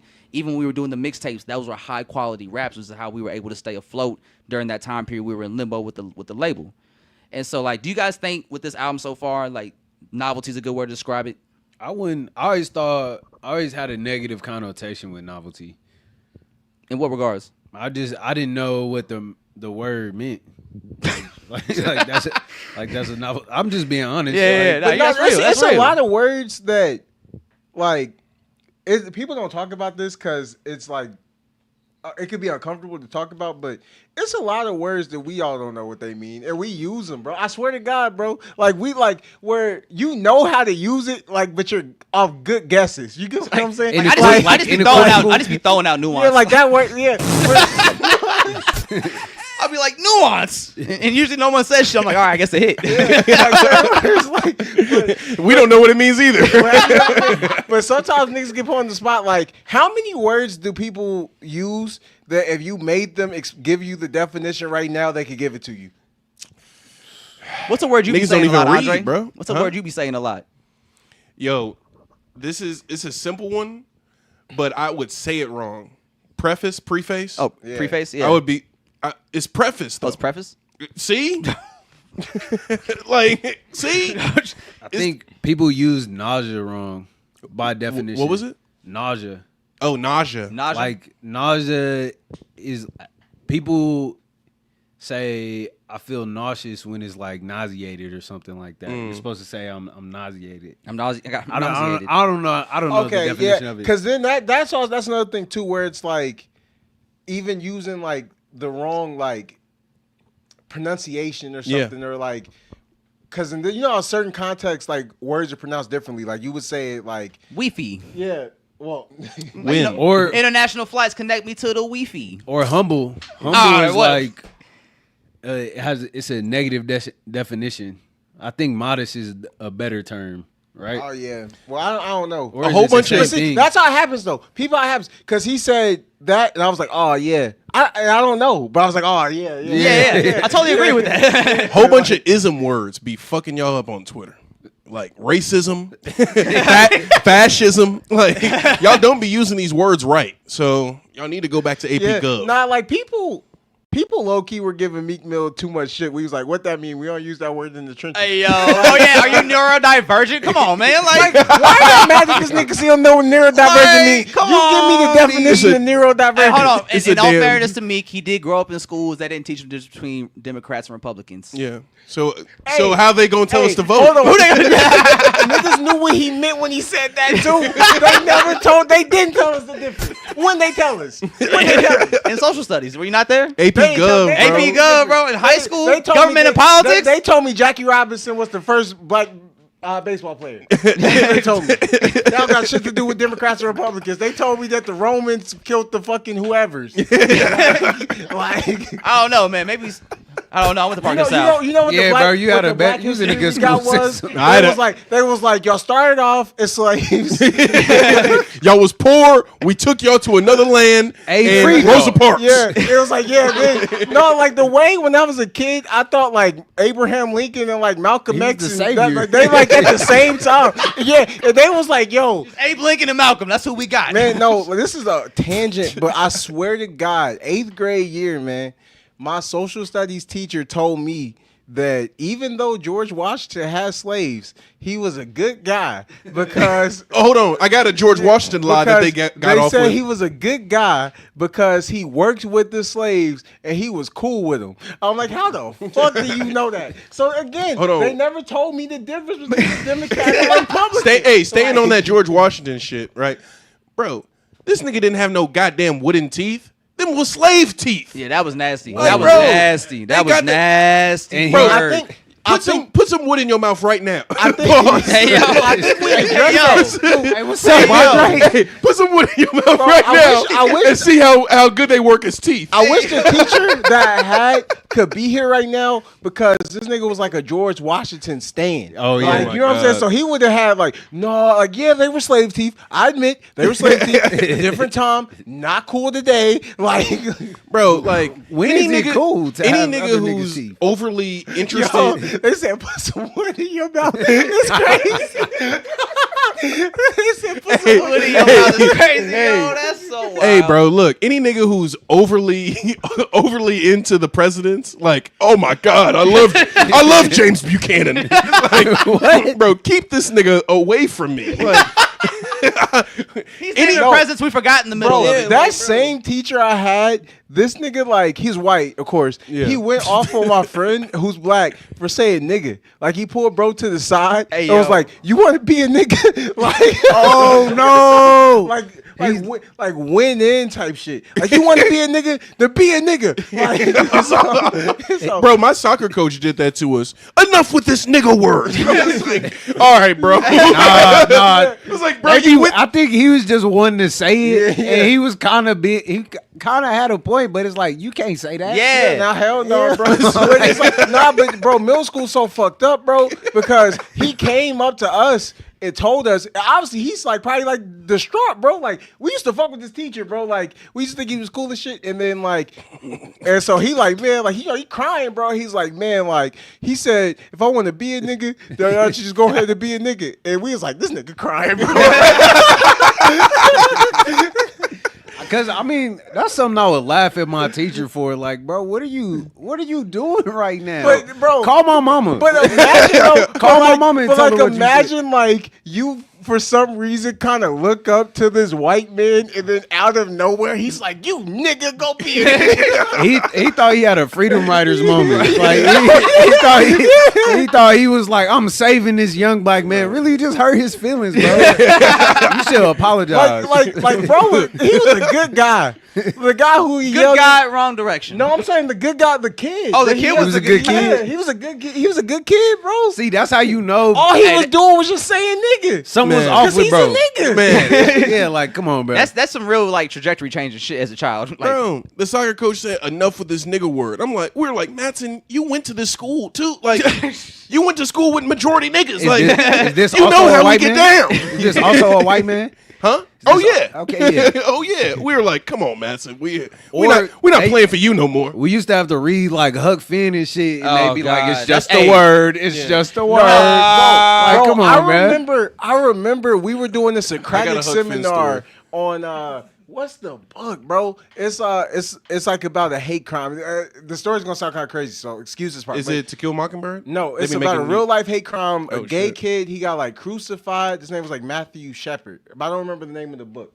We were reading the book, and we were doing this Socratic seminar in 9th grade. Okay. And so this guy was just straight up in the Socratic seminar, like This that- is a student. yeah, student. Okay. And we're all of our like all of our desks are like turned in a circle, so we're like facing each other. And so, and that's where niggas will get they wildest takes off. Like Looking you right in your eyes. Yeah. So like, cause we went through that racially.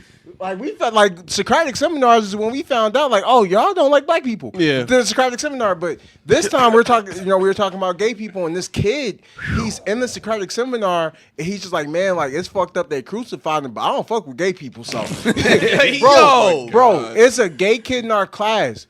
Got up, punched bro in the face, walked straight out, punched him in the face, Got to. and I was just like, yeah, like it get like that in the debates. What do you expect? you had like you did say like you disrespected that man. Like, Yeah, like just now. he was willing to stand on that. Yeah. Bro. You And now- essentially said he can die.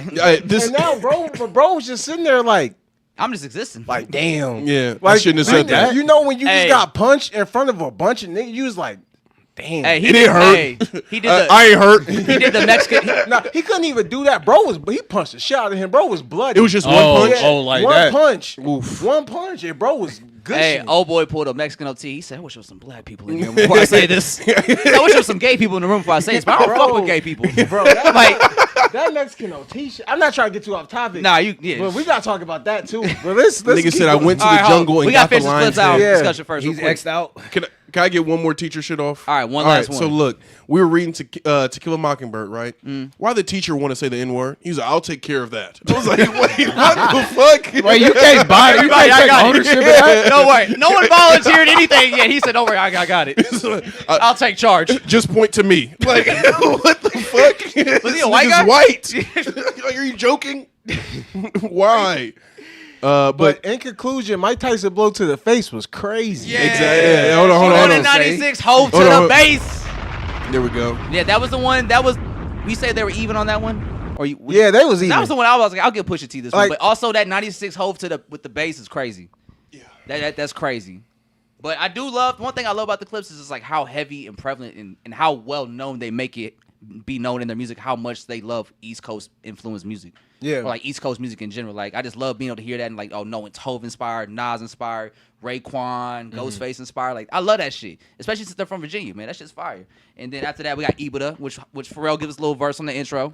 one of the best beats on the album. Yeah, that beat's crazy. And how it builds up and progresses. It as feels it so goes. good, man. It's just a great song. Like It I don't, is, like to niggas who don't like this album, bro. Like you don't like this, like. then shut the fuck up about it. I don't want to hear you say shit about it. Then don't talk about it. Jack Boys 2 is out now. Go play that shit and shut up, bro. I'm so sick of you motherfuckers trying to downplay this album. Let us have this moment. Then go shut the fuck up and play your Jack Boys. Yeah, Like respect the Travis Scott, but this ain't that. Go Jack Boys. Or whatever y'all do over there. Bro. They just scream and jump No up and pause? down. No pause, Joe? we resuming. No, dude, you know those fake hip hop accounts? Yeah. Somebody posted a screenshot of Travis Scott's story. It was like breaking. Travis Scott delays Jack Boys, and then the story was like, I got to cook up a little more.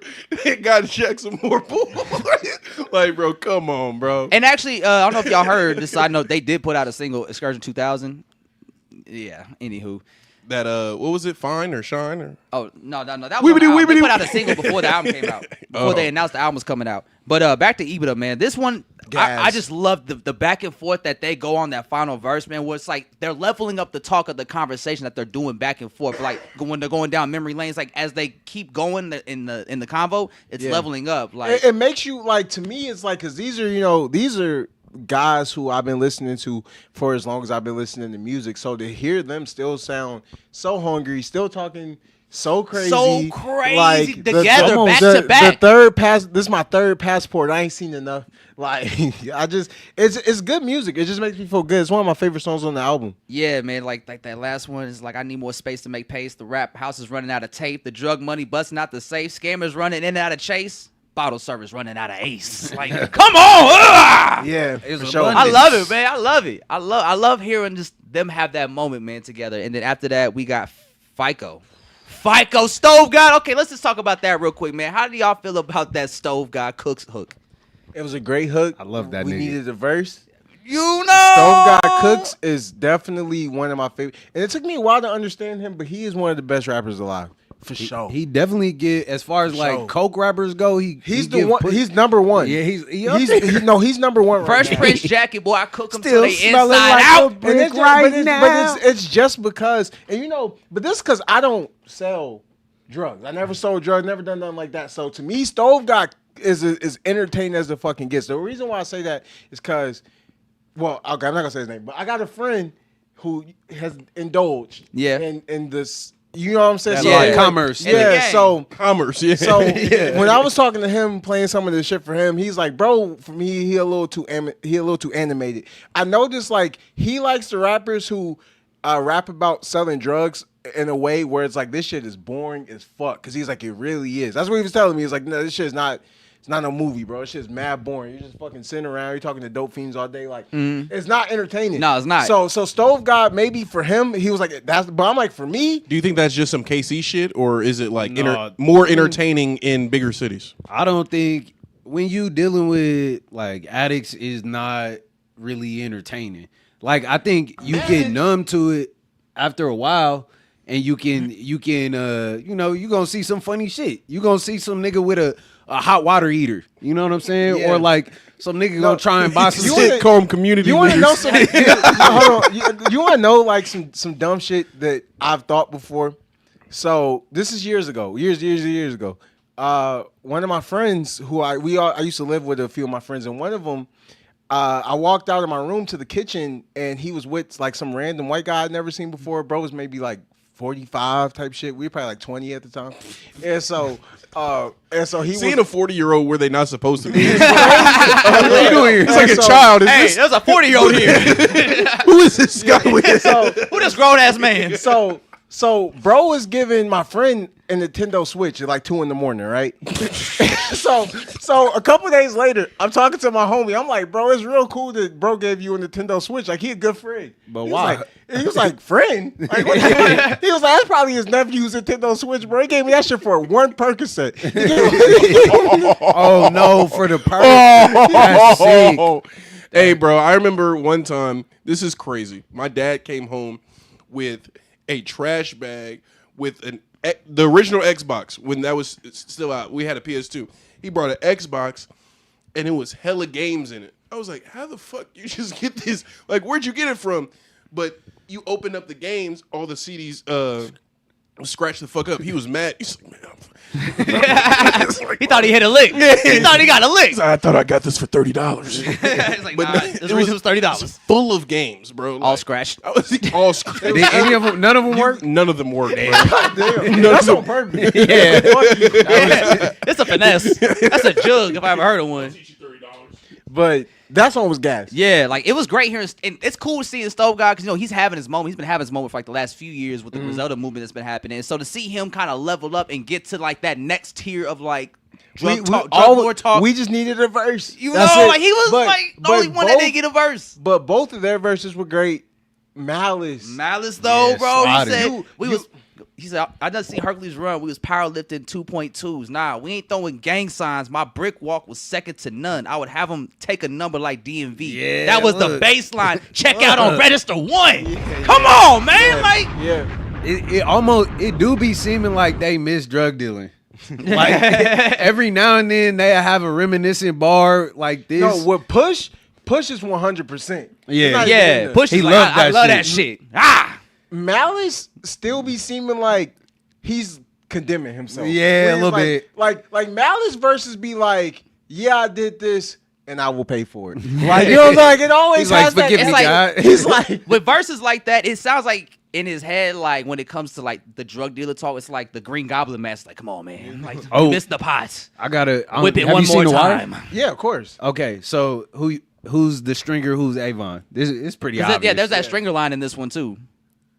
He said when it come down to it, every stringer bell just need an Avon But who won't sweep it under the it's rug. like we gotta just leave. It's kind of hard to call either one of them because who wants to be stringer? Yeah, who really like? Yeah, from how the show played out, like it wasn't good Well, being stringer. But I get it. What he's saying, Like, though, when just they was because of their up. dynamic. in the beginning. Yeah. Like, Yeah. when we first meet them, when they really running shit, like who's who?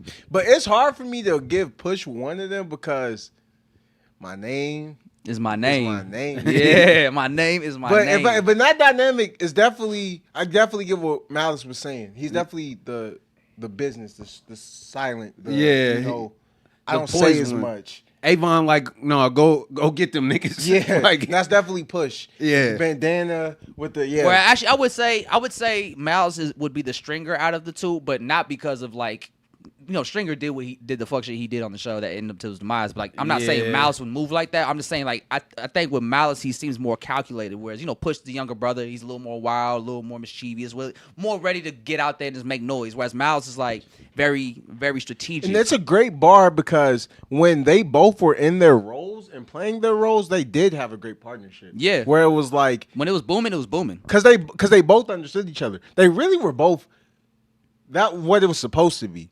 They were supposed to be the same kind of nigga, just with different approaches. On how they approach the game, the Yeah. business. Like Avon was more like the muscle, Avon or Stringer was like the brains behind the operation. Yeah. and like they had a good setup, but then a little too much dip on Stringer Bell's chip. do y'all feel like it switched? Like early on, like in the Clips career, do you feel like Malice is more got more Avon energy when he's less like remorseful about his actions?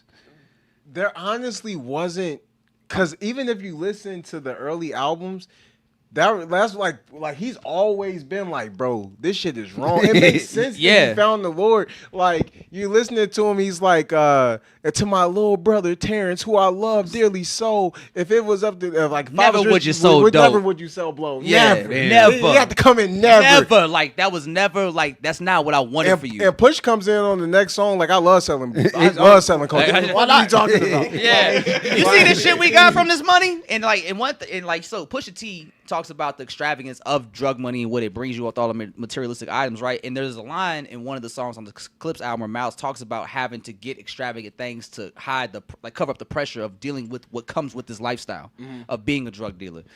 And so that's just like, another side of the spectrum. It's the perfect balance. That's why Clips is really the perfect balance. Exactly, because the two different perspectives. You got the guy who loves it, and you got the guy who is like, I do it for survival, but I don't like what comes with it. When Malice gets in that bag, though, of just unremorseful violence, it's the best.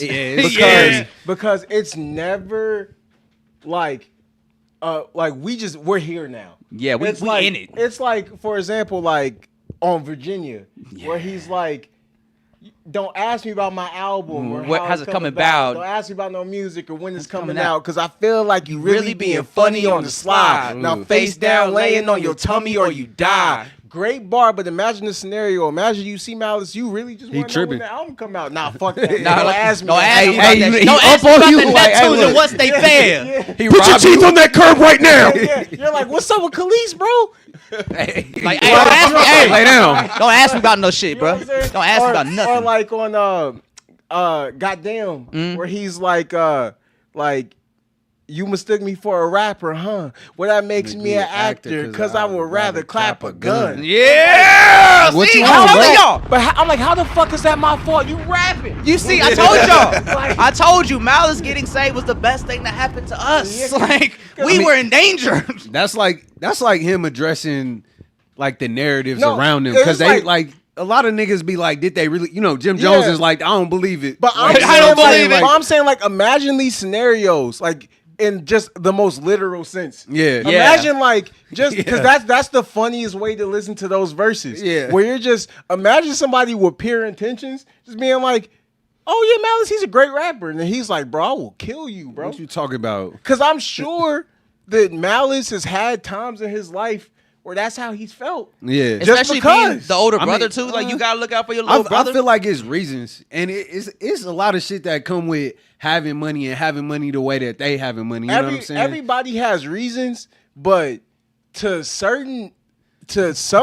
always going to be people who your reasons is like, for real? That's all it takes. No matter what. Some people like, that's really what motivated you? Like, that was it? And I love when Malice raps in that bag, because you get to be, like, if you want to be just for the fun of it, be that person that's just like, all right, we taking it there because of that. Tough guy at the click. That's me. He's like, Malice. No, he's like, you think I'm the tough guy? You're absolutely fucking right.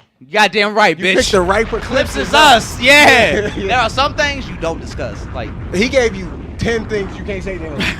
don't ask me about the Neptunes and what's the And they all seemed kind of harmless. Yeah, it's like, I said, don't interview me. Hey, like, what you that's mean? a journalist question I just asked you, brother. Like, that's not a street question. I just said when the album coming out. Have y'all seen that old clip of Malice on Rosenberg's show?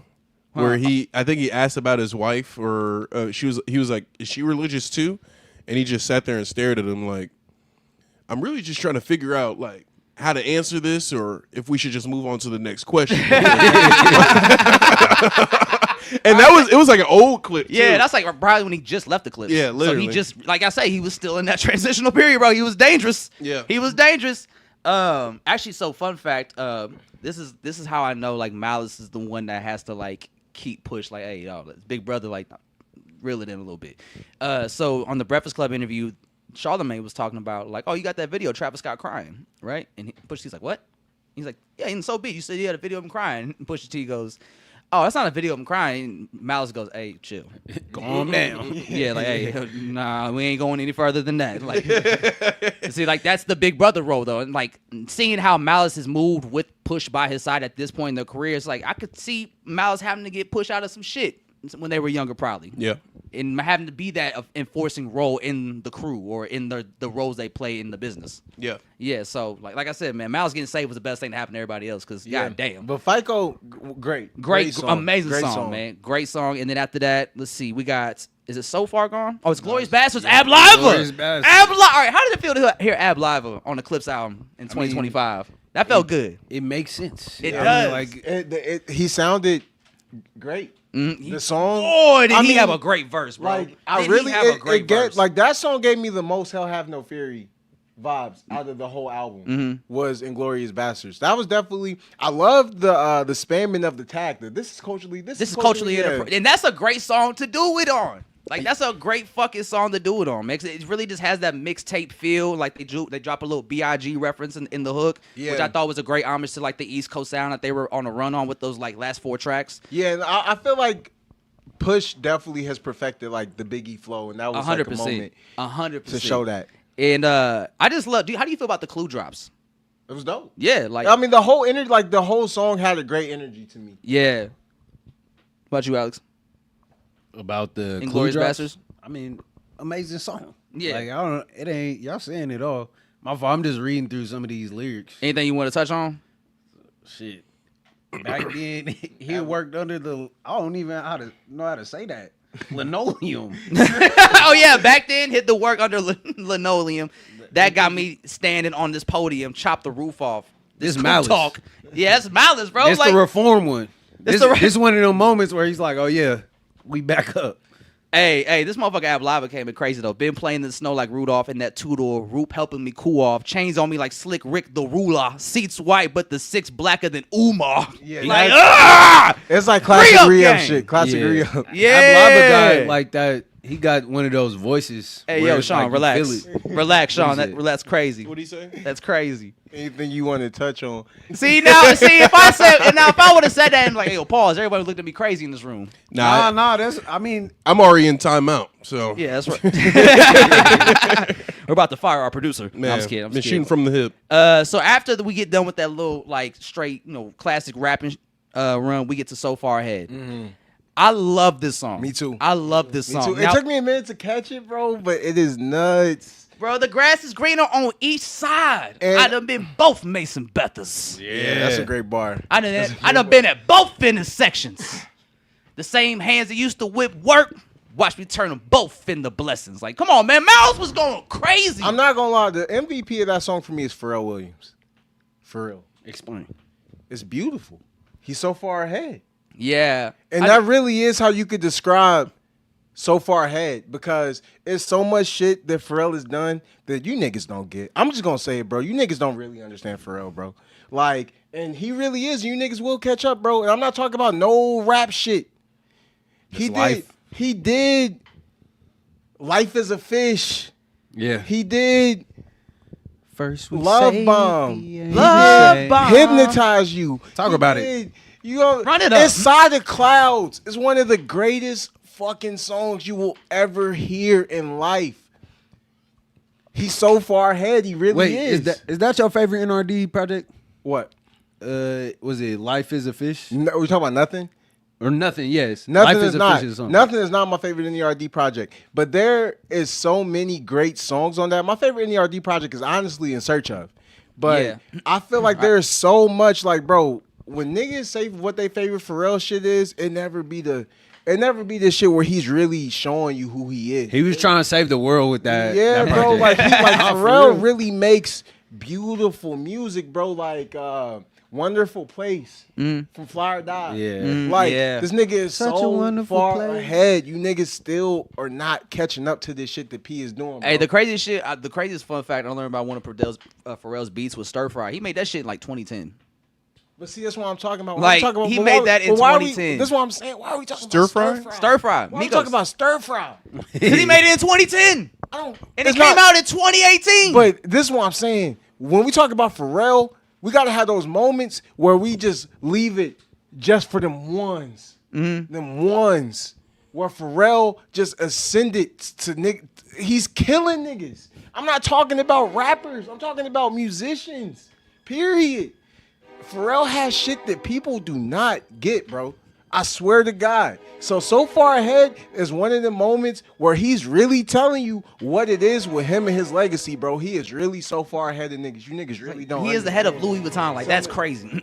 Like, that just kind of shows you what they at, bro. They recorded this album at the Louis Vuitton headquarters. Sean said, I hate this. It's a great hook. It is. I like the hook, bro. It's a great hook. And on top of that, like, that Malice verse is just too crazy. It's just too crazy for y'all to be hating on this song, Sean.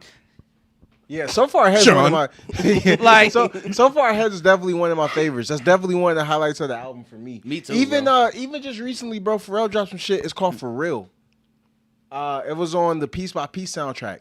It is fucking phenomenal. It's so good. Come on, Donna. He just put that on the Black Virginia project that he did. damn, I ain't noticed. That's why I'm saying. Did you fuck with Piece by Piece? It was fire. Yeah. The movie? That's an animated movie you fuck with? You said you don't like animated movies. I was just... When I was a kid, for Piece by Piece didn't come out when I was a kid. But I'm saying... you said it right now. I didn't know if saying, that just held true. Okay, because you're saying this because I never watched The Lion King. Oh. When I was growing up, I didn't watch movies like The Lion King. I didn't watch those type of movies. Tell me your favorite movie. When I was growing up, I liked Terminator. These are the movies I liked. I like Terminator, Belly, Paid in Full. These some good ones. You know what I'm saying? Like But that's cool. That's interesting because it's like you could have easily tried to replicate that. Like you could have been, you could have been Ace. I'm not that. That's not me. It just was clear as day. I think being around niggas who really are too, it'll make you realize like, change that shit. That's not. I don't even like being around them dudes for real. It They ain't got a lot me, going like, on. I can't do it, bro. I can't go to prison. Like I can't take. I'm not a I'm not a risk taker. Like about like you know what I'm saying. Like I'm not taking no risk across the interstate. like I don't jaywalk. Like you go like you wait for the. No, I'm just Okay. giving the example. Yeah. But you get what I'm saying. You like really are like Pharrell, because Pharrell told the street artist, "Hey, I'm not a street artist. Yeah. yeah. So If you do crime, I will tell." yeah, I didn't say that. I didn't say He said, "Don't do it around me." He Yeah. didn't say he would tell. yeah, but Oh, I think he did. He did say, "I will tell." Yeah, he said, that's what Nori said. He said, "I will tell." yeah, I'm not saying all that. I'm just saying I'm not gonna tell because I'm not gonna be around. It's not. I'm just Not even over there. I don't even got to tell you not to do it around me. You're not. Because I'm not gonna be there. I'm not gonna be there. I'm not gonna see you there. You're not gonna see me. Didn't even stick around to see what was up with 40-year-old homie. You talked to your homie the next day once he left. Yeah, and I'm like, that's cool. He gave you that. You know what I'm saying? Like, I thought that was some homie shit. He was Very like, pure. He was like, bro. He was like, that's a sir. That's not my homie. That's a sir. Like, I don't know the crazy. shit about that motherfucker. You know what's That's fucked literally up though? hilarious. Like one perk, bro. A whole Nintendo DS. That's bro. not even equal value. Fuck, Like, bro. that's how I What know year was that. this? Was it like did the Switch just come out? Like It don't matter, bro. It don't matter. But bro, It don't matter. Bro. A Switch could get you. Look, But now- this. Never mind. Let me not even. my friend was like, "Yeah, that's fucked up." As he's playing the Switch, He said that's fucked up. He's like, "Bro, his nephew probably gonna wake up like, damn, where's my Switch?" But as he's playing it, like This straight face. Was he laughing? he's like, "It ain't my fault." Like, Hey, low key, I always kind of envy niggas that could just turn off their emotions like that and just enjoy shit they got from fucked up circumstances. Yeah. Like, cause Part of the grind, part of the hustle, man. Like, cause I remember this one dude in middle school, he had found a PSP on the bus, right? And the nigga was crying in school the next day, like, some money to a PSP. And nigga we shared the same bus. Like, he was playing on the bus. Like, bro, That was his PSP he was but you're playing. not getting but this that shit was back. like back in high school when you would lose your phone and a nigga would take it and be like, "Oh, let me help you look for it, bro." Like, Right? you know, like, He'll never know it's me. but so far ahead, man. Yeah, Bro, like, that's definitely one of And my favorite ones. I think Malice's verse is like a great way to show you just how he was able to balance just like being a rapper, but also being spiritual in his spirituality as a Yeah. person as well. Because like this verse, man, is very spiritual. It's like, how could I just leave? Was the question Whistleblowers left me no choice. Ain't no referees up in heaven. No mistaking me for the reverend. Usher in the money. My confession. How your pastor whip a Rolls Royce? That was me pre 9/11. And then he said, "Look at me post Armageddon. Walking with my dog. I am legend. The grass is greener on each side. I done been both Mason Bethers. I done been at both intersections. I done pulled Ocean's 11. Even when the well ran dry. I done raised quotes in the desert." Shit, maybe I'm reading into the walking with my dog, I am legend. Like, you think he have to like get one of the homies out of there? Nah, I think because it's like, just like how the world is now, it just feels like, post Armageddon with how maybe the energy feels amongst people in the world. So it's just like, yeah, this is how I am. Like Will just me Smith, and my me and my dog, bro. I am legend. Man. You said, "Damn, I gotta shoot my dog." Is that what you said? I said me and my dog. No, but part of the movie, he had to, He had to handle that business. But Yeah, I was just saying, conclusion on So Far Ahead, man. Pharrell Williams is one of the greatest artists of all time, and there's so many. It's always a new Pharrell song to find. Every day, I promise you. There's always a great Pharrell song that you even haven't heard. those like really old, early on Pharrell produced tracks when he was under Teddy Riley in the '90s and shit, doing like soul. I think one was called like Soul for Real or something. It's super fire, bro. Like, and type in everybody, type in Pharrell Williams or type in Neptunes. Do both because different songs will come up. Unreleased from different years. And y'all will find shit. I'm telling you, man. He's so far ahead. The bag is he's crazy. so far ahead. All right, now we're on the last two songs. Now this stretch is right here is really amazing because we have the song called "Let God Sort 'Em Out" / Chandeliers. Now this "Let God Sort 'Em Out" this is really elite rapping right here. The back and forth that Malice and Pusha T engage in, it's like they're really catching a body together. In the start of the song, it starts off like immediately. Yeah. Like you hear like a little tss, tss, and then Malice start rapping. Yeah, that was another great song. Honestly, Like the back to back they do like when like was it Push that says it's like baseball and DR. You know what the stick will do. We got the drop on your shadow. You know we can get to you. Like the back it's so crazy. Yeah, it's so crazy. You really study cadence. Yeah, it's good. I like that. Yeah, because that makes all the difference. Yeah, I like cadence. Miles has a great cadence because he speaks with such conviction. Yeah. Like But Pusha T is more animated when he delivers his shit, which is why I like it. But Malice is like he is so stern in what he says. Like you really believe it. Yeah, for sure. And that's a great song. Nas went in. I like the switch. That's one of my favorite beats on the album. I saw some people saying they didn't really like the switch, but that beat was hard to bro. Like they said, what did they say? Got every single word of the hex I need. The death I breathe, the death I see. Looks so good on you. The coffin wood on you. Closed casket because I'm only sicking wolves on you. That's his brother. That was Malice that said that. Yeah. That's a saved man. He's gonna sick the wolves on you. So, all right. So we got that half right. How did y'all feel about Nas getting his own individual track? I liked it. I mean, it was a dope verse to me. Yeah. And I like how they played off of like. Because I think how Pusha and Miles were described, it's like a dark situation. Like, we're bearing a body type shit, right? And shade, like, you look up chandeliers, and it's like glossy, shiny. Nas comes in, talks about all the great things he's done for hip-hop over the years, making it cool for 40-year-old rappers to win Grammys and shit. Yeah. Like, and I feel like, we've been hearing Nas a lot this decade. We've been hearing a lot of Nas. So, it doesn't, like, it was just another consistent moment for Nas. I feel like Nas has kind of been, shooting at a high level for this whole decade so far. So it was just in the 20s. In the 20s, and it was great to hear him do it with Clips and Pharrell because, like I said, we don't really have much. If we have very little Clips and Pharrell, in the world. So. And we're getting them. I'm not Clips and Pharrell, Nas and Pharrell. Nas and Pharrell. Nas and Pharrell. Yeah, and getting them in this moment it was like really dope. Yeah, and it's a celebration of Nas, and like Clips are all about that, especially when it comes to people like Nas, Hov. Yeah, they're doing the same thing right now. Mm-hmm. Definitely elevating the game. Yeah, I definitely like the contrast from the gritty shit to more elegant shit. And it's an ode to Nas is what it feels like. Let's honor Nas. Let's give him this whole beat. Let him do his shit. Yeah, let Nas have his moment. Have a Nas, hey, that comment crazy. I ain't gonna Nas lie. Verse, you know what? That comment crazy. G-Dub. What's he saying? Malice just bodied Nas. Nas is off Mount Rushmore. This is why I love rap though, because like rap got the fans who hate you the most because it'd be like. You will be like 30 years in. You've been like feeding the fans, but you kind of slip once, and they like, nigga, get the fuck out of here.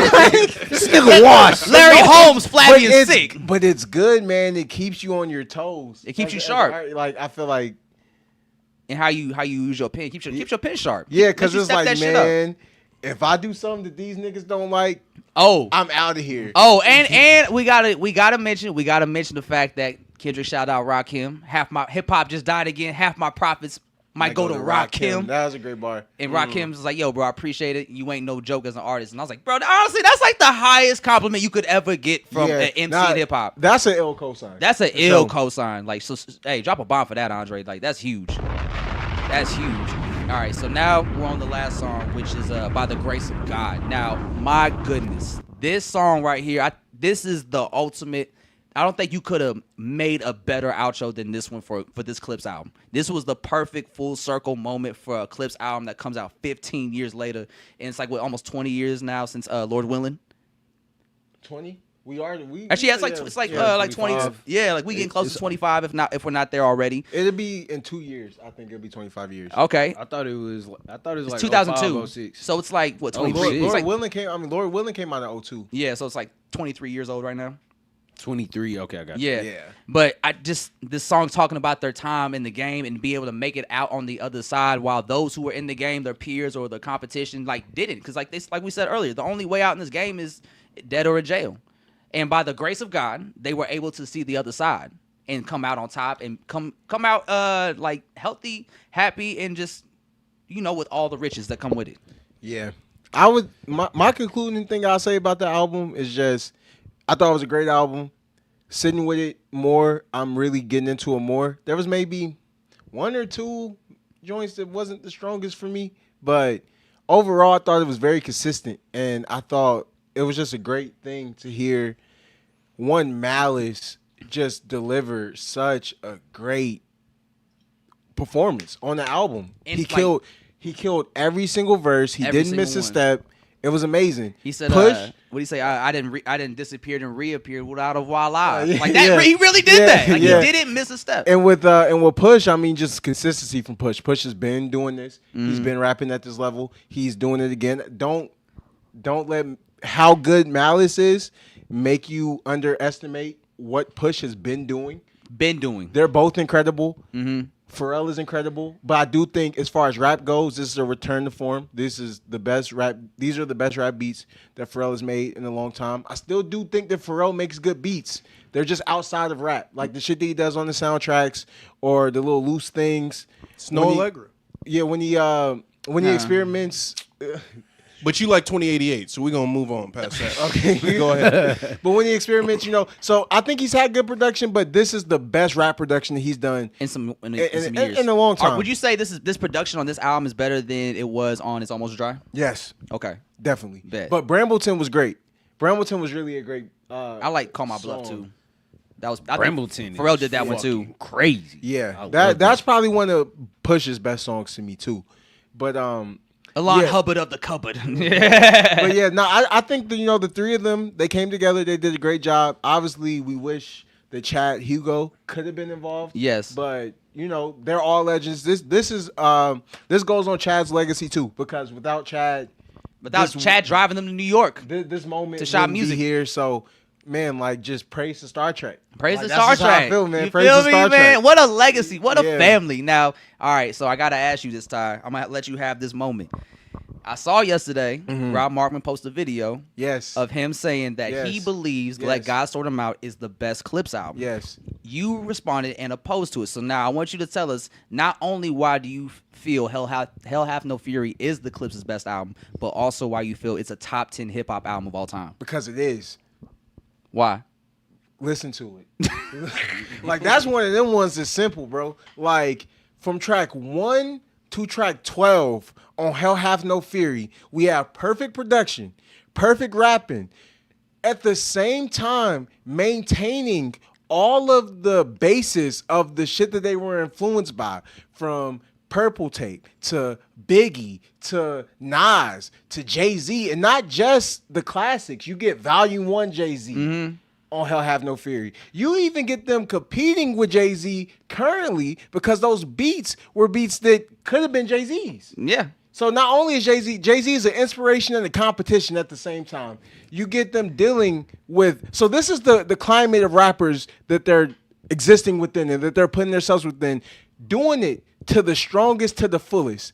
You have Pharrell giving his best, because Pharrell produced Hell Have No Fury by himself. You got Pharrell giving his best rap beats ever. Ever. Whole album's worth. And bro, 12 songs, so concise. A lot of times, and Dirty Money is a 10 too. Dirty Money. Dirty Hey, yo, Money- Monogram. Yo, relax. Dirty Money is a 10 10, but bro. I'm on you too for the way that you talk about Trill. Niggas will put respect on Trill. As I said, Pharrell is so far ahead. The clips are so far ahead, and he's telling you he knew when he said, "You don't hear me though." He was talking to you.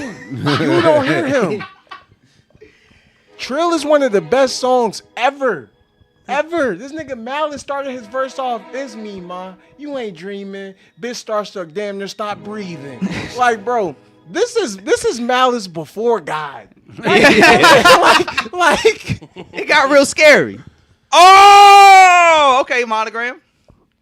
That's your homie, man. That's your man's. these niggas don't know what they're talking Hey, about. Chinese New Year's right after Trill, it get right back on track. It's fire.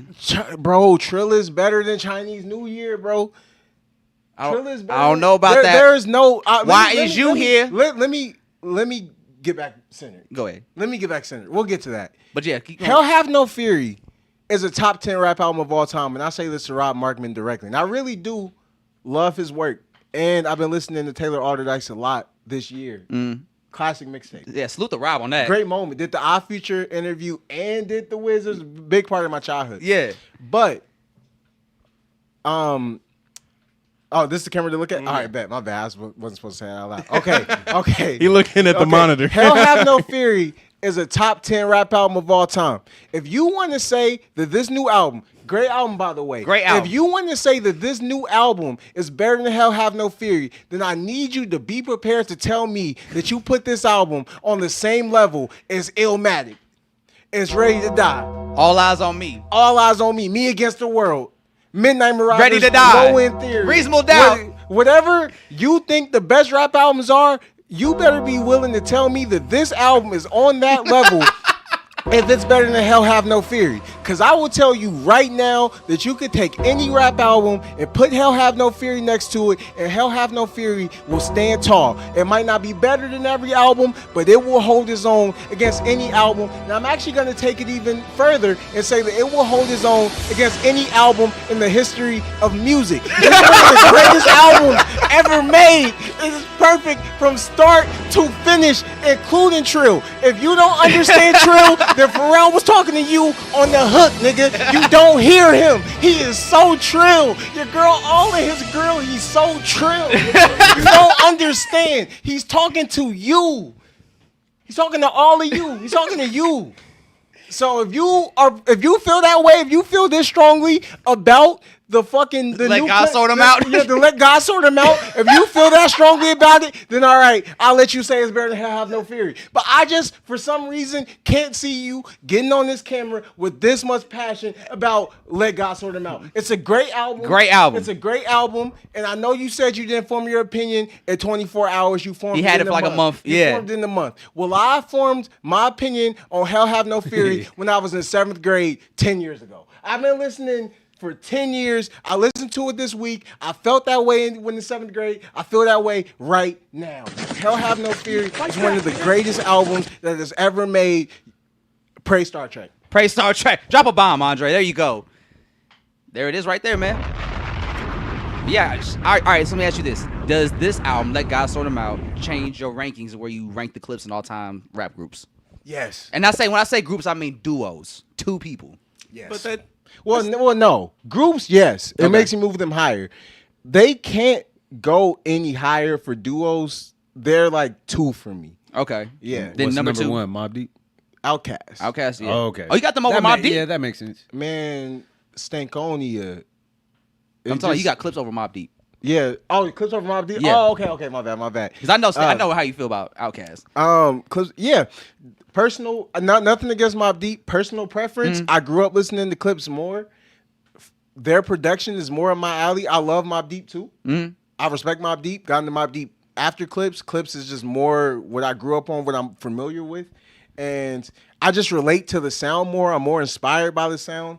I got my whole rapping ability in my ear for production from studying the Clips religiously. Yeah. So, And low key, bro, y'all gonna stop trying to talk shit on the Clips like they didn't sell records. They sold 1 million copies that first album. Lord Willing was a platinum selling album. You had to go buy CDs for $10 to $15. Hard earned money to go get that album. Like, that's how impactful they were when they first came out. That's how impactful grinding was. yeah, so for as far as duos go, Cast, Clips. I ain't mad at that. That's my top two, and now we'll go Mobb Deep. Fair All enough. respect to Mobb Deep. Are you what do you rate? Do you put Migos over Clips? You put Clips over Migos as a group? Migos? Yeah. That's a serious question. Shout out to Joe. No, Corner I Joe. tell you, I love Migos. I was just like, Yeah. that was a question that was like being spun on Twitter. I was like, I'm not putting Migos over the Clips. He said what? Hey, Migos is going in though. So No, I'm not Migos trying was to. fire. Like me, but I'm not trying. You know what I'm saying? Nah, like so. No, Hey, your ass.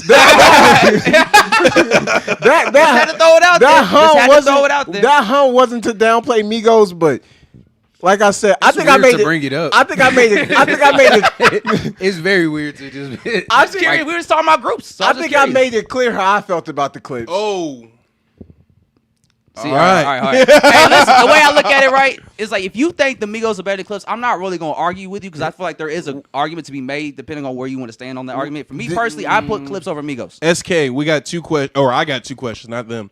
How old are you, and where are you from? Because like you can't that would downplay the inform our- impact of the Migos. The Migos had a huge impact in the 2010s and for No, Atlanta. GW and All SK are just going at it. It's the two syllable niggas. So actually, let me ask you, what do you guys think about the Tiny Desk? You guys get a chance to watch that? Yeah, I did. Bro, beautiful. Hey, It was gas. ISO, where my at? Give me a camera, Andre. Where's the? Hey, whoever yelled, "Oh my God!" when they heard the opening keys to Virginia, when that set started, you were every single one of us in that moment, and I thank you for being that person because we all felt the same. We all felt I did the same thing as soon as I heard them keys because I was not expecting Virginia on the Tiny Desk. Yo, Man, GW, he is on people's asses. Bro. I fuck with that energy though, bro. 'Cause sometimes you just gotta tell people to shut the fuck up. Like, even if it's me. He told them to get the fuck out of here. Hey, he teaching us about words. Objectivity is versus subjectivity. Going back to our words conversation. Yo, going back to our words conversation. Hey man, like the stream. Shout out, G-Dub. Man, come on, man. But yeah, man, I thought it was really great, man, for the Clips to get that Tiny Desk moment, especially right when the album dropped too. Like that was perfect timing. Like, everything about this moment the Clips is having it's just been perfect timing. And even if they had to delay for a year, I feel like that might have worked in their favor in the long run because it just made us more excited for the album. Man, I'm glad they ain't dropped this last year. Ooh. Yeah, it wouldn't have been the same. It wouldn't have had this moment if it did. Yeah. Because the other moment was so big. And I feel like it's kind of helping me in like the collective, not just them. Thank God for everybody dropping. Travis, thank God for all the rappers putting out new music because I feel like we were getting a little like Kendrick and Drake crazy, bro. Yeah. Like Yeah. we were, bro. I love both of them, man. We were getting a little Kendrick and Drake crazy, where it was just like that's all. That's all we talk And about. don't get me wrong, bro. It's still the right thing could be said that could lead me to talk about Kendrick and Drake beef for 4 hours right now. I'm not gonna lie. But it's just like, I'm trying to avoid, like, I find myself in conversations with niggas like, who better between Kendrick or Drake? I mean, Kendrick is my favorite rapper, but Drake's in my top 10. So that answers the question for how I feel. Yeah. But Who better though? All right. I know what he in the top ten. But y'all see what I'm Man, saying? GW, get on this nigga ass. See, I fell into it, bro, and I had to find myself being like, stop, I'm not doing that, bro. I've said everything I can fucking say. And at this point, it's something that I'll only have a discussion with in person. I'm not talking about this on the internet. Oh yeah, that's true. Because like every Yeah. time we talk about it, and sometimes we have to talk about it because it's just in the news. Or, like, Yeah, or because something. okay, as a Kendrick fan, I have to be honest. Like, we can't just like make everybody be like it's like I feel like some niggas they want people like everybody can't like Drake because they don't like Drake. Like, bro, some niggas are just Drake fans, bro. Yeah. It's like niggas, it's some niggas like that makes them just mad. Like and I'm not saying that. I'm just saying that like. I'll tell you what makes me mad about the Drake fandom and the glazing. Really, the glazing what pisses me off when they'll take a simple ass bar and be like, "Oh, oh, the TLC shit." It's like, bro, that wasn't even that lit. Like, you're just illiterate. I just feel like low key, like You still have the media literacy. Piece, like we're both sides, the Drake fans and the Kendrick fans, are both gonna have to just let some shit go. Like, they're just like in a certain, like, bro, we have to. This nigga don't know who he's talking to. That's what I'm saying, right? Like, bro, I am the Kendrick. Welcome to the internet, bro. Like, Welcome to the I'm internet, saying, bro. I'm the Kendrick stan. I'm saying I am tired of talking about two niggas I don't know all the time, bro. Kendrick is my favorite rapper ever. He won the beef. He demolished that nigga. With this, at the same time, bro, I grew up listening to Drake's music, and they both are still gonna fucking make music. I'm just saying I don't have to get worked up every time I see one of their names mentioned. Yeah. We should be able to talk about them without it being like a 10-hour fucking argument. That's not me glazing Drake. And that's what I'm talking about. That's why it happens. Actually, no, because our last pod, we were talking about what did I miss? And we were all like, yeah, it's a great song. Like, for where Drake's at, like, this is the best song he's probably put out. We were all praising the song. People on TikTok like, man, nah, stay over there. Like, why y'all hate Drake so much? Like, bro, we said we liked the song. And we're excited for the album. Like, what do you mean, why do we hate Drake? we like music, nigga. Yeah. But that's just what discourse is gonna be now. Yeah. And I get it because it's like, okay, even now, okay, the beef is still on. Like, they're both still, like, you know what I'm saying? Like, but I'm just saying, I don't want to be like 10 years from now, like, still having like 10-hour debates about the same shit. Like, I mean, I don't It's gonna think it will honestly, get to I that think point. I think it's always gonna be like that. It's gonna be like Hov and Nas, Yeah, 50 and Ja exactly. Rule, Ice Cube, NWA. It's gonna be one of them discussions where LeBron like and Kobe. these names are always Kobe gonna be and Jordan. associated with each other. And so it's like no matter how hard we try to like avoid it, it's just like you're always gonna associate Drake with Kendrick. Exactly, we're doing it right now. Yeah. New topic. Okay. All right. Actually, all right. So real quick, what are you guys' thoughts on the Tiny Desk? How'd you get to watch it? Yes, I watched Okay. it. It was magnificent. What did you guys think about the set list? Because Because bro, I was not not happy with it. I didn't expect them to do "Mama, I'm So Sorry." That was But Push's laugh. Damn. The Who is creepy laugh. GW? Is he a sleeper we agent? run that outro God damn. by the grace of God. But what was I gonna say? Pusha T. Oh yeah, his laugh. Oh, when they did that, when they did "Mama, I'm So Sorry," Yeah, that made it like, worth it. I loved it. Yeah, I mean the set list for Tiny Desk is always gonna be, you're always gonna miss something because it's so short. Yeah. So there's always gonna be something missing. So I always just try to judge it based off the performance. I love that they use digital instruments because I felt like it suited the sound that they were doing well. Yeah, and I love I just love hearing both of the brothers back rapping together again. And with rap, we talked about Malice's cadence and how Yeah. both of them just are like so in sync. And it's hard as a rapper to really have a great performance without relying on like the band so much. And they did that. I love the moment where bro gets down on his knees and He started doing the he desk. started Yeah. beating See, the you desk. wasn't there. That's why y'all don't fuck with the clips. That was a You nice wasn't there. callback because that's some that we all most grew of up us, doing. Yeah, We all grew up just banging seeing out on the that. tables, like, and that was just a great way to end that too, especially because they were coming off of the intro, I think before grinding, and so like them going into grinding to close out the set and him ending it by beating on the table, like that was great, man. It was a beautiful moment, like, and it just kind of like everything is just happening so perfectly for the clips. It's really been good to see, especially a legacy act. Yeah, for like sure. like them, man. It's good to see them get the flowers, and I know just based off everyone's excitement about the album, like their tour's gonna go crazy. Y'all Like- get y'all tickets yet? I'm about to get mine soon. Joe, Huh? should we do the call to action for Malice and Pusha T. And Pusha T? For that interview, man, I think, hey, man, listen. The Yadda Yadda podcast would love to interview Pusha T and Malice when they come to Kansas City. you got a in September. Malice DM? Did he tell I mean, you? me Did and he show you? Malice, me and Malice, fuck, you know, we we first say bitches. like, nah, hey, I'm just joking. hey, now, see, We that- cool. No. now we can't chop it up because you done said all that shit. So I gotta do another pod. He'll never know what I look like. He looks like the company man. No, I'm just kidding. Oh my god. Hey, it's all happening. Hey, It's all happening.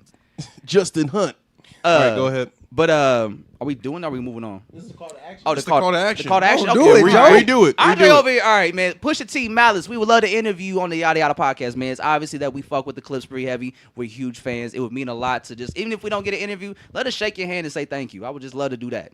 Photo op, something. Fuck, Can you you know- sign one of our microphones? That's crazy. That's crazy. How's that disrespectful? Drake. Yeah, that's a Drake. That's not I a know, Drake. I know. Okay, yeah. All right, yeah, see, yeah. all right, bro. We'll do that another pod. Bro, Mal we'll is do just, the callback. Mal when just they get stares close. at me like he did Yeah, Rosenberg. I'm trying to figure out how I want to answer this. Yeah. You get the before 9/11 Malice. No, the nigga gonna come up to me. You ain't solid. Oh, You ain't valid. You ain't malice. shit. Have you guys heard the new Maxo Cream song with Tyler? Yeah. Produced by Tyler. Okay, Yeah. let me ask you this. What do you think of that beat? It's like some '08 Tyler. Like Okay. the early shit used to be doing on like the Odd Future tape where it would be like that hard abrasive drum. But then I really like Tyler's like early shit from before he figured out his sound because there was so many like interesting sounds being used. That's like my ears like built on that shit because I started off being like not started off but like one of my earliest obsessions in music was like Odd Future and like doing so it really felt like something when like some Black's Head AC Creator shit that he had Maxo on. I mean, him and Maxo, they have a good chemistry. It kind of reminds me of like Pharrell, Slim Thug. Yeah, When they honestly, used to do shit. sometimes I feel like I like Crack Era a lot. Like, Yeah. I like that beat a lot more than I think I like Crack at 15. But I think the beat, I'm just so indifferent on it, like how I feel about it. I don't know if it's a good or bad beat, but like the way Maxo's able to catch a pocket on it, I think it just highlights how great of a rapper he That's is. the kind of beats I've been waiting for Tyler to start giving people. Word. That's probably like low key like my favorite beat he's given a rapper because Really? it just had personality. It felt like Tyler, like that bridge and. But see, You like The man, Purge? but- I don't want to get into that. I don't Okay, okay. want to get into that. But Joe, it's like I feel like when niggas get a little colorful with it, get a little outer worldly with it, they be trying to take you with them. Yeah. You don't want to go. I like Crack Era. I was going with Crack Era, but like this That one, wasn't that though. That was this is the that- same. This was made at the same time because they made like 5 songs together But during that time it's period. just like it's just like the sound. Like when the sound, like you gotta let niggas cook. I'll be letting them chef. Nah, in fact, sometimes, bro, niggas be cooking and then you be coming in the kitchen and like, what's that? What's that? You what's gotta let that? them cook, bro. Oh, Joe is very picky. I'm Like, not picky at all. I'm just saying. Pharrell told you wasn't hearing them. It's He back to told that, you. Joe. Back to that. Like he told you you wasn't hearing them.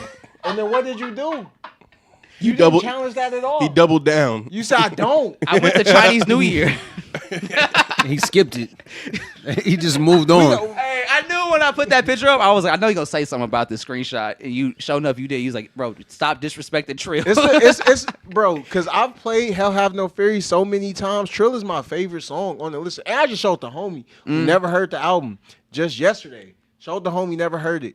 And he was like, oh yeah, like he was listening, but Trill is, he was like, they on some other shit. Like they were like that's Like the one Trill, they called him. I appreciate Trill because I could hear the sound of like where he's about to go with NERD on the Insane Sounds because I think that reminds me a little bit of like Everybody Knows the remix.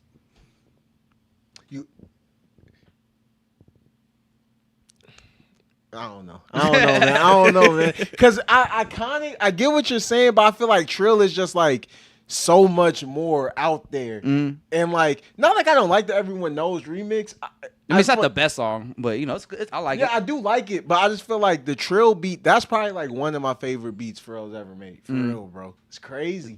I'm telling you, you're missing out. Trill, these are the things I'm trying to get Joe to come around to because he's missing out on great music. Trill by Clips, Stankonia by Outkast, some rap songs by Earl Sweatshirt, and Speaker Box Love Below by Outkast. Hey, Tell me, and y'all tell me if I'm lying to this man about any of those things being great. Joe. What? I will say, you know how I feel about Earl from our problem days, right? Yeah, I listened to some rap songs. It's pretty good. and he hates Earl. No, don't say that. Don't you say that on this live stream with 7 people watching. I like the album. Okay, good. It's a beautiful album, bro. We were talking earlier when we started off talking about the Clips intro. Talk about music that make you emotional, music that make you feel something. Every time you give me a microphone, I will tell the people there's some rap songs by Earl Sweatshirt is one of the best albums ever made. Hold me down. And that's Hold me close. The Mint, that's my favorite rap song of all time. Swear to God. All time? Yes. All right. Swear to God. All right. I got to tap in with it. Because he told me, he was like, he tried to play it, and he was like, I'll wait till it gets colder outside. You got just wait until it gets dark outside. That's what I'm roll the blunt and go outside. Sit on your porch. I got one. Yeah, look at I do got a porch. Look at the shit just go by. This is not an apartment. That was kind of a. That was to you. What is this? What is this? It's like, whoa. God, my bad, Andre. I live on the plaza. I'm doing okay. So put some respect on my apartment, my plaza apartment. I was in the apartment. It's on the plaza. West Plaza. Hey, it's one of the things. As soon as I said, I was like, "Oh shit, my bad." I got caught. My bad. I got hype. Actually, speaking of which, I'm glad Ashawn's in the chat. There's a question I want to ask y'all. Nah, he better not be gone. I need Ashawn in the chat for this one because I want to ask you gentlemen a question. Me and Ashawn got into a debate earlier this week, and I was just curious to know. I was curious to know man? What y'all thought about this. Is tricking hip hop? Say it right. Is tricking hip hop? Yes, at this point, everything that's hip hop, that don't mean it's good or we condone it, but it's a part of it. We can't lie. It's a whole subsection. It is, bro. It's nasty. Too. It's guys who they get these beats and they get on these beats and they will rap about tricking from start to finish, bro. It's like to me, it's like a lot of times. No, don't get me wrong. Some of these guys are probably really tricking, but I look at it like that's pandering. Like straight up. Because I mean, if you could consider Pusha T someone who be doing that, but because he trafficking or we tricking? Yeah, but I think say. No. I think having certain lines about spending money, that's one thing. But it's some niggas out here who they whole personality is I spend that bag on you, on y'all, on you and your friends. And so maybe, but at the same time, it's like there should not be trick rap because niggas is out here tricking. Yeah.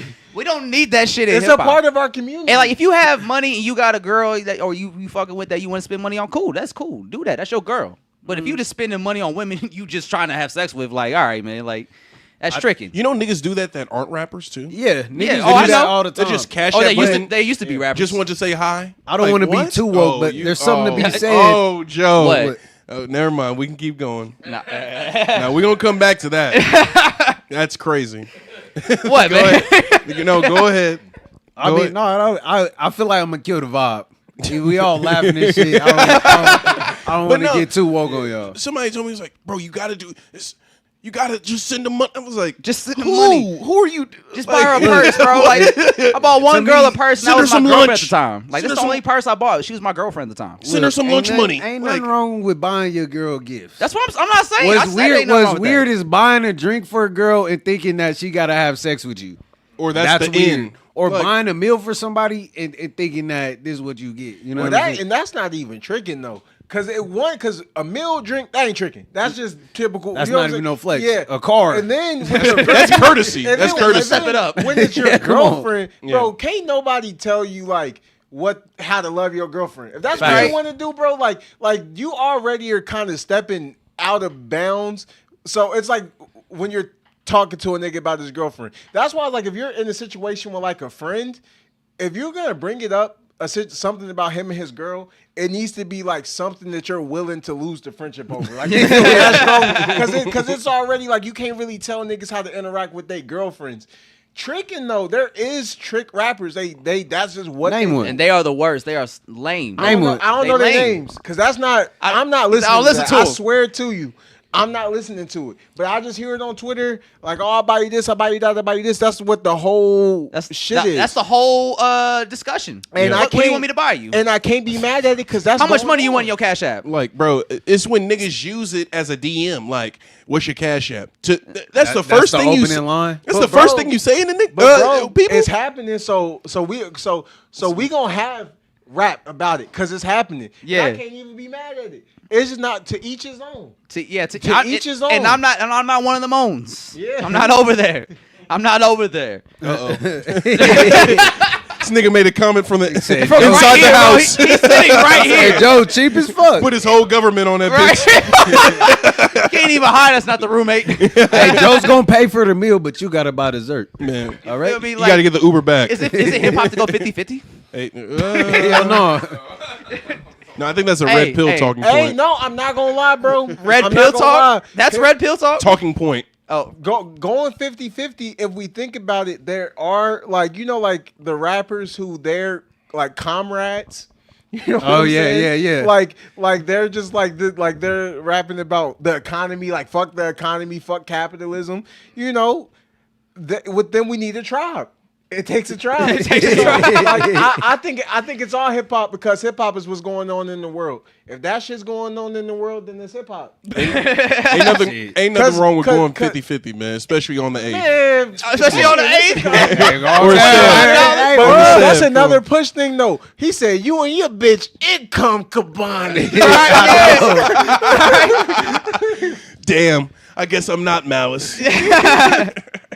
Damn. Hey, I heard him say on numbers on the board. He said, "Ain't a bitch living say I could buy. Ain't a bitch living say I could buy. I bought her Michael Kors." And I was like, "Motherfucker," because like the one purse I bought a girl was Michael Kors. Hey, look, bro. I was like, "God damn it!" And were those out of style by that point? Joe Budden was talking about that, like how the Michael Kors like trend got niggas. Who is Michael Kors? Yeah, Nigga. I don't like listening to Joe Budden talk about women, bro. Like, Oh yeah. Yeah. like, Why we all? Yeah. because Joe Budden's a huge trick. Because Joe Budden be like, you gotta manipulate. Like, What do you want, bro? Hey, he'll word it in a way. He'll be describing the situation. How you Like, flirt? You get him in there. You he's tell like, him you nah, love flirt, him. we skip past that. Yeah. Oh, hey. Have you ever thought about the arguments that you're gonna have to break up? Like, you be thinking about it. He's collecting data. He's like, all right, to bring it up in an argument. I'm gonna have these 4, and then after these 4, she gonna be where I'm at with it. Like, Hey, y'all ever see that interview he did on Breakfast Club? He had like the Royals hat on, and he was talking about when he broke into Hari's house and slept under her bed. And he was like, yeah, when she shows up, I'll just pop out like, surprise. But then I fell asleep because I was waiting so long, and then I woke up to people already in the house, and then I heard somebody walk in. Her friend found him and started screaming. She's like, "Why is Joe Budden under your bed?" Because it smelled like cigarettes. The nigga He smoked cigarettes in her house, bro. He said, just so she knew I was in there. You know, Hey, you know something. They gotta study his brain. Hey, nah, bro. He said before he got under the bed, he said when I walked in the room and I was like, "Oh, I'm gonna hide behind the door." When she walks in, like when she walks in, he was like, "Well, then it took so long." I was like, "I'm gonna get under the bed." Yeah. Bro broke in the house. it's not even easy to get from under. Like, you can't go, you know what I'm saying? There's no fast exit. when you've done it, When it's not your first rodeo. it's like When you're a child. He's like, I got that move down. It's like I've been popping. Listen, bro, this ain't my first. This ain't the first house I broke into. Yeah, it had to be something that proved that this was a good idea for him. He was like, you know what? He's like, it works. He said, I used this one before. He's like, the only problem is I fell asleep. Trust me, I was about to get my shit off. yeah, Like, I was gonna get my shit off. But It then wouldn't have I been a fell story asleep. if I didn't fall asleep. And like, here's the thing: when he said he woke up to her homegirl screaming, he wasn't even panicking. He was like, "Hey, yo, I just woke up." Chill out. He said he started screaming because she's screaming. Yeah. I'm not. Hey, under a normal circumstance though, if you sleeping and somebody screams, that you won't wake up screaming. It's like he's like, you know, when you sleep so good, you wake up and forget where you're at. He probably woke up like, oh shit, what the fuck? Where am I at?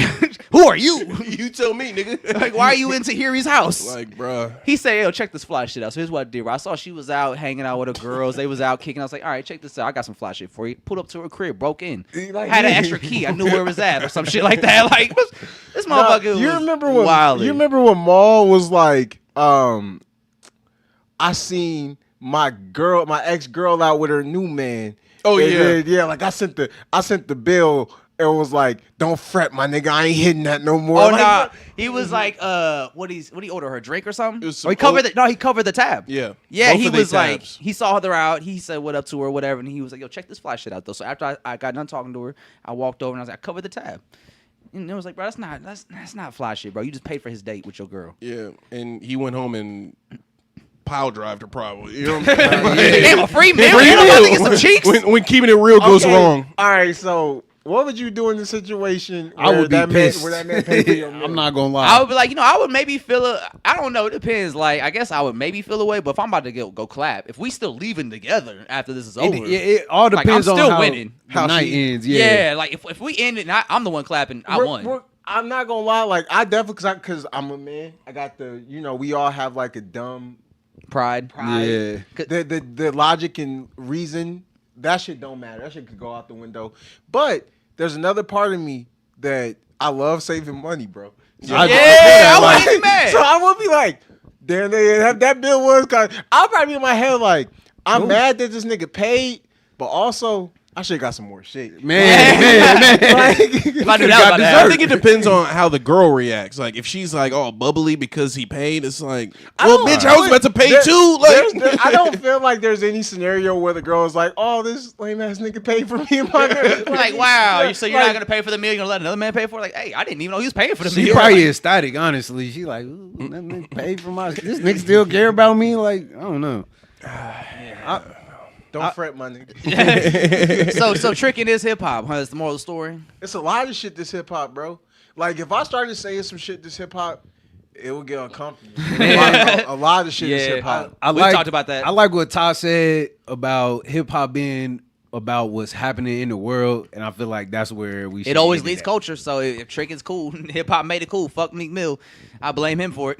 What did Meek Mill do? And I think Meek Mill is like one of the first real vocal. He's definitely not the first. abandoned house. Where the tape at? Pull a little stick off his ass. Tell him take And I that. think That's an In Too Deep reference too. Like motherfuckers just ain't seen the movie, or they just it's just a wild line. to say on record. I seen the movie. Yeah, it's like you still watched crazy. that. I don't know.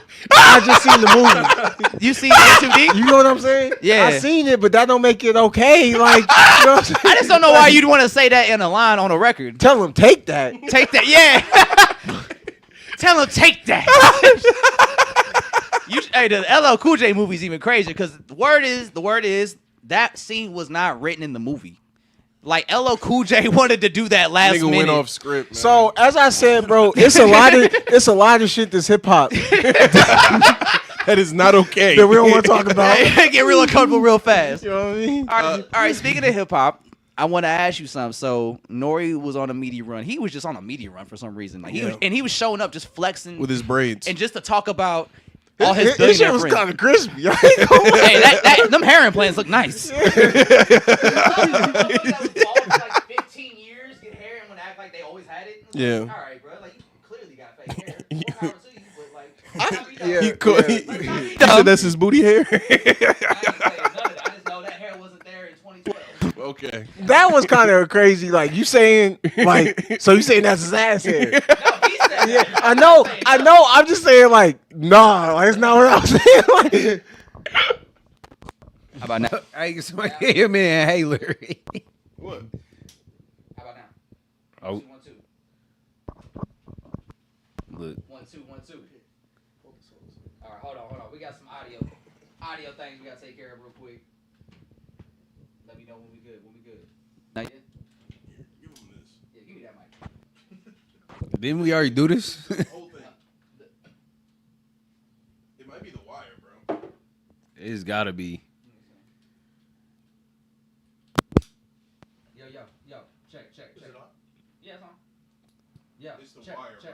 Use the wire. Use the other wire. Did we just swap the wire out? No. We swap mics.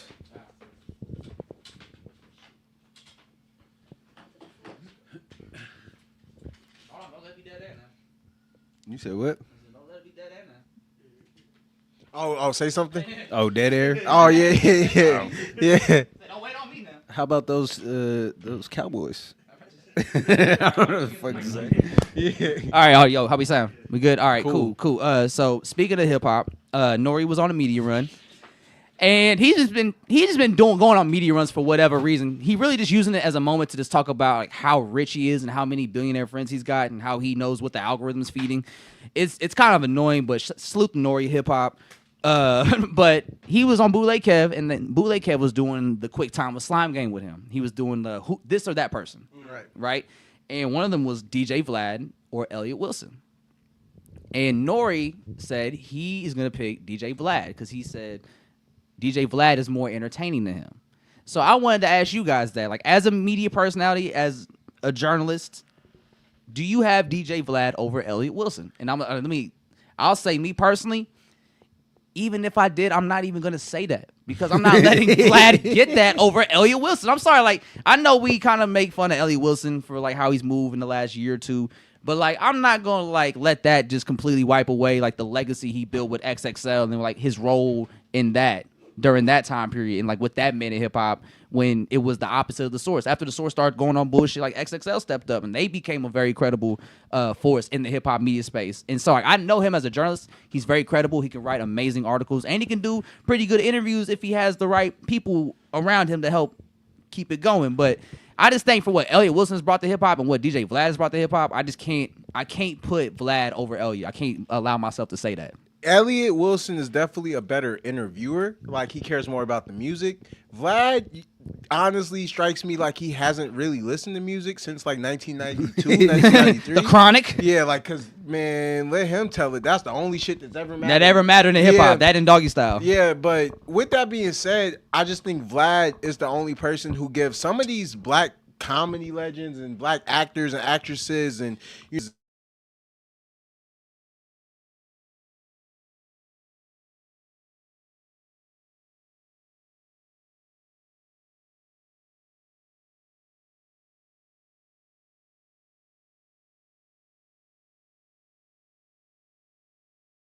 hearing from him. And so I think Vlad is just somebody who sees the value and potential in people early, and he kind of was the leader in like these journalists, or they're not journalists, but you get what I'm saying, like YouTubers having these people Say Cheese, Art of Dialogue. Art of Dialogue and Gene Deal. Gene Deal, yeah. Fucking No Jumper and whatever gang member of the week. You know, like Whack 100. It's almost like as like an older person. but it's like they'll like build up. Now it's like they build characters. Actually, Adam is doing that. Like, he's bringing in niggas like off the street. Yeah, because that's like, what opposing gang members. I don't know who is like. I don't them know on who live fuck, streams. I don't know who Sean Cotton is. He's somebody from Texas or something. But he was an interview. Say Cheese. That's Say Cheese. Okay, yeah. He was talking about how he was like, the interviews like with artists. That's not like the move no more right now in the media landscape. He's like, what the move is characters that you create. Yeah. And like No Jumper has been creating characters for like the last 2 years. Not like, even since or like T-Rail AD. Yeah, like T-Rail AD, Gina Views, 4 Extra. Yeah. Who is now charging $50,000 for an interview according to Adam 22. Like, but he created that character. Y'all see what happened to Cuz? Yeah. Blew his They said shit he had off. only. They said Speaking of Terminator, he said he's gonna come back with the. It's the No Jumper curse. They curse, bro. Yeah. I'm telling you, bro. Adam 22, that nigga is a Demonic. He a white supremacist demon.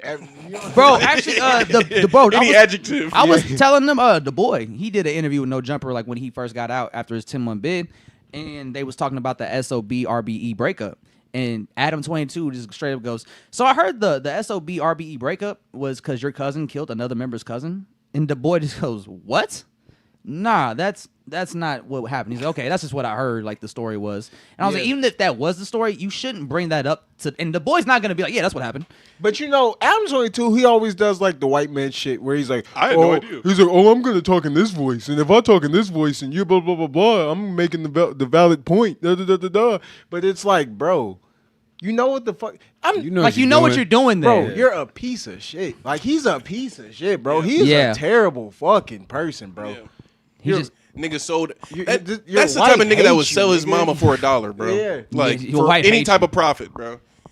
Yeah, there's nothing you won't sell or do to make money. Literally. And we see that in a lot of different ways, in ways that I don't even want to see. Yeah, bro. Like this nigga. I think Adam 22, bro. So that type of shit make Vlad not seem so fucking bad. Yeah, like I don't even know what the fuck And I Vlad will looks say- like. Like you. Vlad look goofy as hell. If you go to his I mean, YouTube page, I do know what he looks like, Yeah. but we don't have to see this Every nigga, day, You know what I'm yeah. saying? Yeah. I don't know, bro. This Adam 22 is just he's a piece of shit, bro. Like Yeah. I- Full that- stop. yeah, like you straight ain't gotta up, convince bro. me, bro. I'm on your We side. saw what Lil Pump said. Man. Wait, what did Lil Pump say? Lil Pump said they was running trains on girls when he was 16. Lil Pump was 16. That would make Adam 22 like 30. Yeah, 38, 30, however fuck old. Yeah, he was, old you know? ass motherfucker. And then he probably was realistic like 32, 33. Like Mm. he was definitely 30 plus, and he said that they was running trains with 16-year-olds. I used to watch No Jumper. Mm. I saw Adam say himself that he recorded Lil Pump getting head. That's child pornography. Yeah. Yeah. So Ain't nobody got to this man. He ain't got no cases. Or No, he charges. got one thing from like the past. I don't know what happened. So basically, what happened was he was talking with a girl that he met in a chat forum. So it's right behind you, Joe. It's like directly behind you. That kind of gives you like a timeline of things. Like it's early 2000s, and I believe at the time she was 16.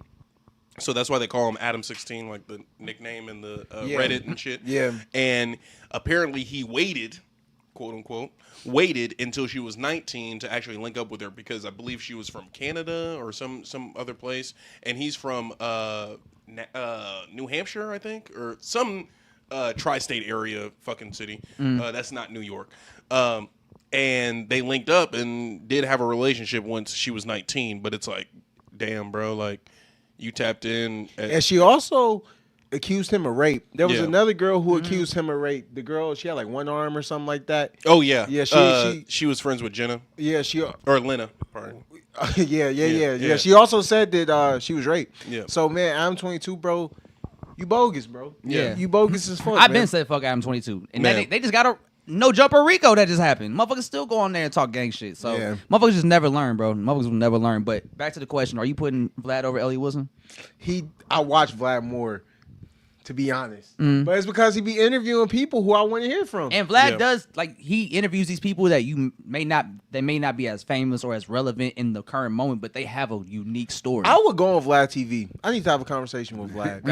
I would love to see it. Yeah. Vlad, Because Vlad just has some real stupid shit over the years. Vlad A said lot of you stupid gonna that- pull the cards? Vlad said that Michael Jackson got one classic album. Like, nigga, shut the fuck up. He's- Like, that's That's where we starting first, motherfucker. like Man, Michael Jackson got more than one classic. Like, That's bro. where we starting first. He said Bad wasn't a classic album because Bad didn't do as good as Thriller. Bad. Okay, I'm one of the No albums are gonna do as Yeah. good as Thriller. I'm one of them niggas. Thriller is the best Michael Jackson album to me, bro. Any other album, any other artist make Bad, that's their biggest album, That's their best album. and it's a classic. Yeah. Off Michael the Jackson Wall, was man. coming Bro, off of. You don't get to tell me the Off the Wall is not a classic. man, Yeah. Exactly. Yeah. That's full stop. If you know, you know. I was about to say some other shit. Yeah, I know. but- That's why I was like, I saw you like, should I? I was like, I know what's understood don't need to be said. But yeah, no, I would talk to Vlad. I want to speak to Vlad. What I think it is, these niggas ain't going nowhere. This is my take on it, bro. Aiden, Ross, all these streamer niggas, Vlad, whoever, Say Cheese, these niggas not going nowhere. They platforms ain't going nowhere. So I would rather, man, let me come talk to you directly, face to face, and tell you my perspective on this shit, and you give it to your audience, and you let the audience decide. Hell yeah. Because right now, it's only the bullshit and the fuckery unchecked. going to this. And it's pure that. I'm like, nah, bro, let me offer a different perspective. I don't agree with these niggas. And I disagree with a nigga to his face all day. So if y'all see me do like shit like that in the future, if y'all see me with Vlad, if y'all see me with Say Cheese, Watch the whole thing. watch it. Yeah, we Watch tapped the in. whole thing, not Watch the clip. Cause guarantee I'm not just on there just going along with whatever the fuck. Like, Hey, that medium run. it's certain niggas though, you can't do it. Like Adam 22, like, nah. You not going to no jumper? Fuck, That's nah, where you drawing the line. Participate in that shit. Nah, bro, cause they There's a lot of weird shit in that warehouse. You're a Shit going pedophile. on over there. Yeah, like a lot of weird shit in that warehouse, man. There's no journalism or journalistic integrity at No Jumper, bro. There's nothing that would. Yeah, they do it more blatant, bro. Like they'll be straight up like, yo, you two niggas don't like each other. What's up with that? Yeah, Like, Y'all want to face meet up? face, Y'all bro, want to link up here? Just like I think it was a week or two ago, because I watched things that like break down the bullshit of No Jumper and why they're pieces of shit. You watch Point and Shoot? Exactly. Yeah, and Point and Shoot. You watch Big Chat, Small World? Yeah, I see some of his Yeah, videos that too. shit's Yeah. fire. Anyway, so Adam brought 2 rival gang members in on a live stream and called it out. And he was like, "Yo, you took those disses out of the song because of why? Like, Cause you was dissing his hood, yeah, right? Or you, like- you was dissing his hood, Or like he would bring Draco up there all the time, and Draco would just talk crazy street shit about Yeah. all his ops and gangs, and he's like, Adam was giving him a platform to do that. yeah, Like you going on these platforms and like making fun of Inglewood and shit. yeah. As and a then whole. if you happen to get killed or something happens to you, you get put in the hospital, they're gonna profit off the views because people are gonna be searching your name. So, Bro, it's all evil, man. Slim 400 got shot like 8 times, and Adam 22 posted the hospital that he was at Yeah. on Instagram, and when Slim location. 400 ended up confronting him about it, he was like, "Oh yeah, that's my bad. Like that's more than your That's it. bad." That's it, yeah, bro. Yeah, You put my life in danger. yeah. Them So, niggas tried to kill me. yeah, so I wouldn't do that, but I definitely, man, I really do think, bro, like I would talk to Aiden Ross for sure, but it's not because I fuck with him, but it's like, bro, if we only talk with people that we fuck with, There's no progress. We're just gonna stay where we're at. Echo chambers, man. Like I know for me, the reason why I'll talk to damn near anybody is because I know how I feel. I'm gonna feel that way, and I'm gonna say it how I feel, and I just want to see if other niggas will do the same. That's just it. Well, shit. Do we have time to talk about Drake? I know we didn't want to talk about him, but Well, he did say he did say he did tie into what we talked about last week. So Yeah, I guess so we'll get wireless- briefly and then get the fuck up out of here. all right, Wireless Fest is currently going down. It's a 3-day event that Drake's headlining all 3 days. Okay, so it's still going on tonight. I believe so. Yeah. Yeah, it's probably the last night of It's it. probably going on right now. 'Cause Yeah. they're 6 hours ahead. But last And night, I will say that it is that has been making the splash. That's probably the thing that Drake has done where I felt like it's made the most noise. The Wireless Post Fest? beef. It's the Wireless Fest. yeah, 'cause, I mean, he ran to the Mendham. Man, that's what he should have went to in the first place. That's one side of Drake that was like, all right, you can say that you put these niggas on to a wider and mainstream audience. Yeah. I know Drake does like the UK. I think Drake. I suffer from this too sometimes when it's like I like something. I'm like I might jump out the window while I'm talking. And all I'm gonna say about that nigga jumped out the window. Them niggas can't fuck with us. That's what I'm nigga saying. do Like, smoke. and also, like, I'm tired of Skepta keep trying to fucking implement these UK grime rules in the rap battling. No, motherfuckers in America do not give a fuck about what y'all do over there, rap battle wise. If you run a rap battle, you coming to America to play America rules, motherfucker. Yeah. There's nothing off limits. If you don't want to go that far in a rap battle, shut the fuck up. It's very And patriotic. I think it's super funny that you decide to diss Rocky when he's still trying to put out an album, motherfucker. Like y'all don't think y'all friends like that. Skepta, you can't be like, all right, I'm gonna get Rocky, you get Kendrick. If you leading the charge, you got to go against that nigga. We're gonna let Dave and them get Kendrick. Yeah, like Dave and them. We all know how that's gonna go. Like, it's a no brainer, really. bro, I feel like it's niggas poking to kind of stay relevant. No, because I don't think for- Skepta needs that though. I don't. I mean, not over there. no, like, no. We ain't doing that, Skepta. What? No, Andre. That's not you, Andre. No, I'm saying like the Kendrick and Drake shit. We still talking about it to this day. Facts. He didn't like that shit because it's like, oh, this is bad for hip hop. All this. Y'all look crazy. But you know, like you was just saying, conflict is good, especially when it's a lot of shit that's been unspoken, and especially when it's a real nigga talking and he got something to say. So, what do bro really got to say? You know? Yeah, it's kind of like, all right, bro, like, like the manufactured, like, setup beefs, they just never hit the same. But I'm not don't. even mad if niggas want to do it. That's fine. If y'all want to have a US-UK battle, cool, whatever. It's creative. Do what y'all want to do, bro. But, They first team is not even fucking with our second team or But- our third team. bro, the US are the best rappers in the world. In the world, it's always Period. been that way, and it'll Period. always be that way. It will Bro. always be that way. Biggie, Jay-Z, Tupac, Nas, Tupac, Scarface. Kanye West. Kanye West. Who Kendrick else? Lamar. Tyler the Creator. Tyler the Creator. Schoolboy Q. I'm gonna start Earl naming, Sweatshirt. I'm gonna just start naming random niggas. Fabulous. Nigga Chingy. Nelly. Yes, nigga. Yes. Nelly. Yes. Nigga. Fucking Future. Future. Ab Liva. Ab Liva. Like, Roscoe no, for P. real. Chain. Yeah, Fuck it. yeah. Why not? God damn. No, serious, for real. for Big real. Sean. Big Sean. J. Cole. We can do Oh, this. that's Jada dope. Kiss. Yeah. The Locks. Nicki Minaj. Nicki Minaj. Cardi B. Fuck it. Lotto, nigga. Why not? Sexy Red. Fuck it. Let's keep going. Ruby Rose. Nigga. I can't even Y'all name not that many fucking with UK rappers like that. You You know what know? I'm saying? Like, Like we can name American rappers all day for like the next 2 hours. Sosa. can you What, name what do Keef, you niggas Lil Durk? have in response to Chief Keef Sosa? What do you niggas have in response? Nothing, nigga. Skepta? Chief Keef?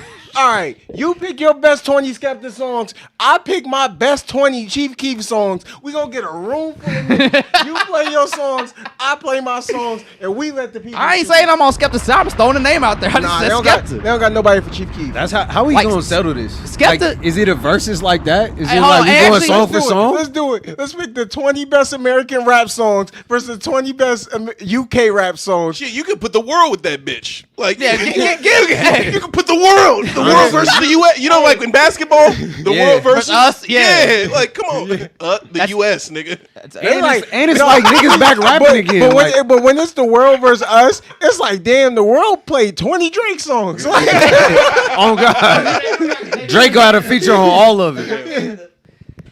Damn, it would have to be Drake holding that shit So Drake down. ain't even from America to say that.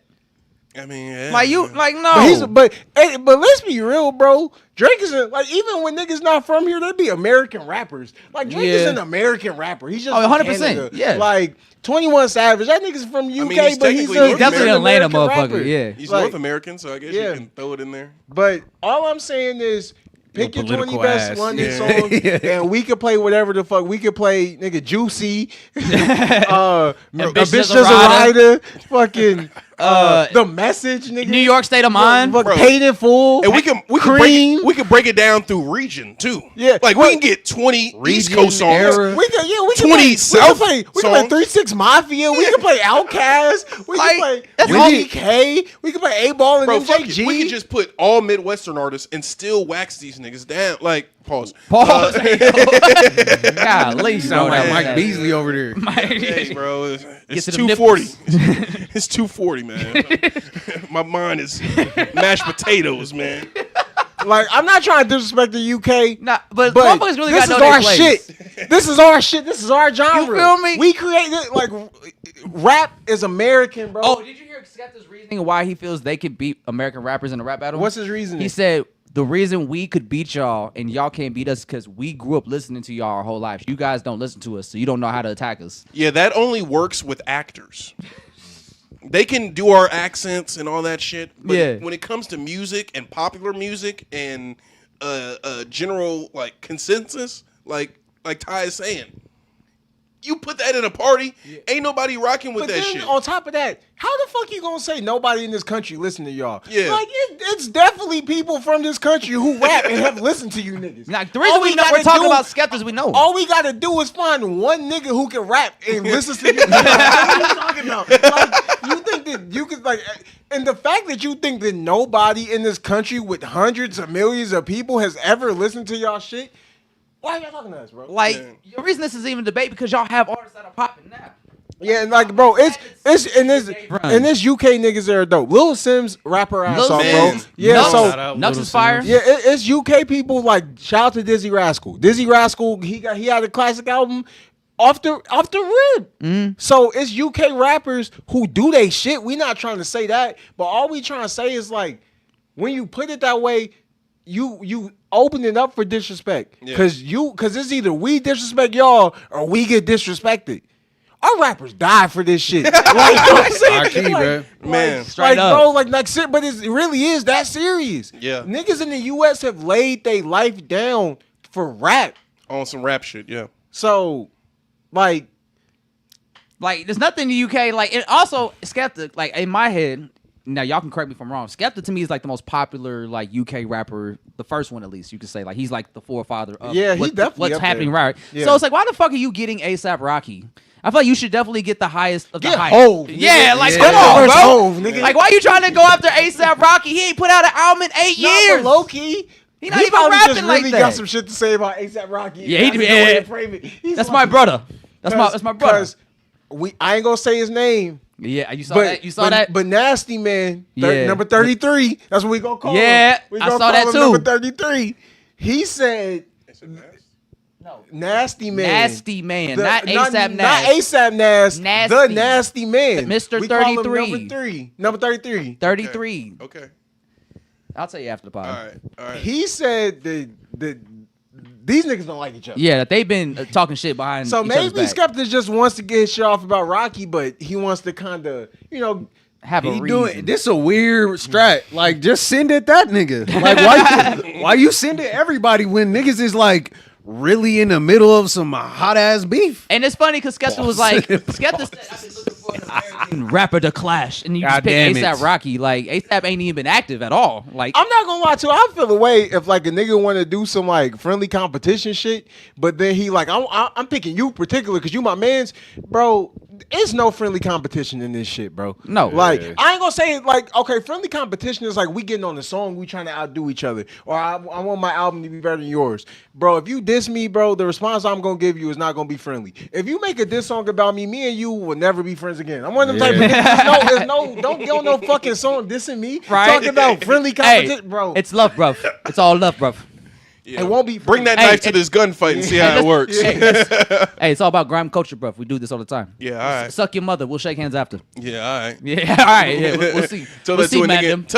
Tell that to a nigga in Brooklyn, bro. Yeah, it's just for real. But yeah, man. But so- I mean, like, as far as Skepta, I ain't gonna lie, bro. The song you put out against Jordan Lucas, I listened to. I'm like, it was kind of yeah, Skepta. Listen, Like- Skepta's a great rapper. I like Skepta a lot. Yeah, I do And too. I would say his last album is a UK classic. That's why I was like, I don't want to come off like I'm dissing the UK because Yeah. I actually fuck with the UK. Medici is from the UK, so I'm never trying to disrespect the UK. Yeah. But just don't disrespect us. That's You know, it. that's all. Listen, we started hip hop. Hip hop started. Just here. say It's just a friendly say, phase. just We can leave- keep it that way.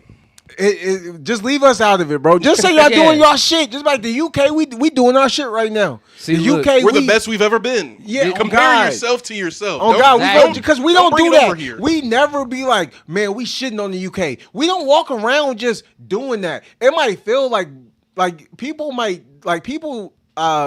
mistake people being dismissive as us going out of our way To be disrespectful, Like they're going yeah. out of their way to Make this a thing. yeah, like why does that have to be a thing? It's not a battle that And- y'all win if we talk about catalog. It just isn't. And we actually just started warming up to We y'all have like a as a Tribe whole. Called Quest, nigga. Yeah. Stop.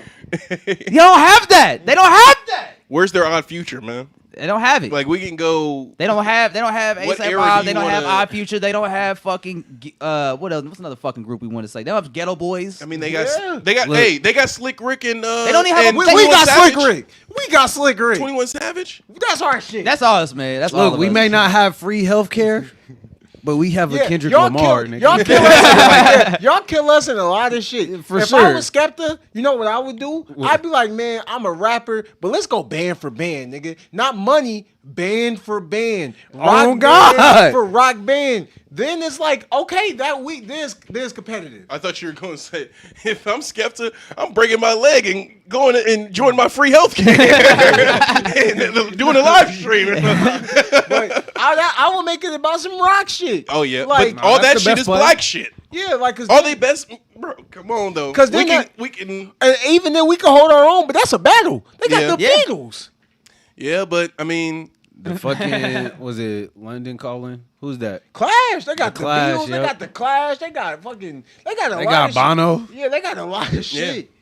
YouTube. Coldplay? Coldplay. Sting? Ooh. Yeah. Sting? Man, Sting, Coldplay, The Police? Coldplay got some songs, Yeah, bro. bro. Yeah.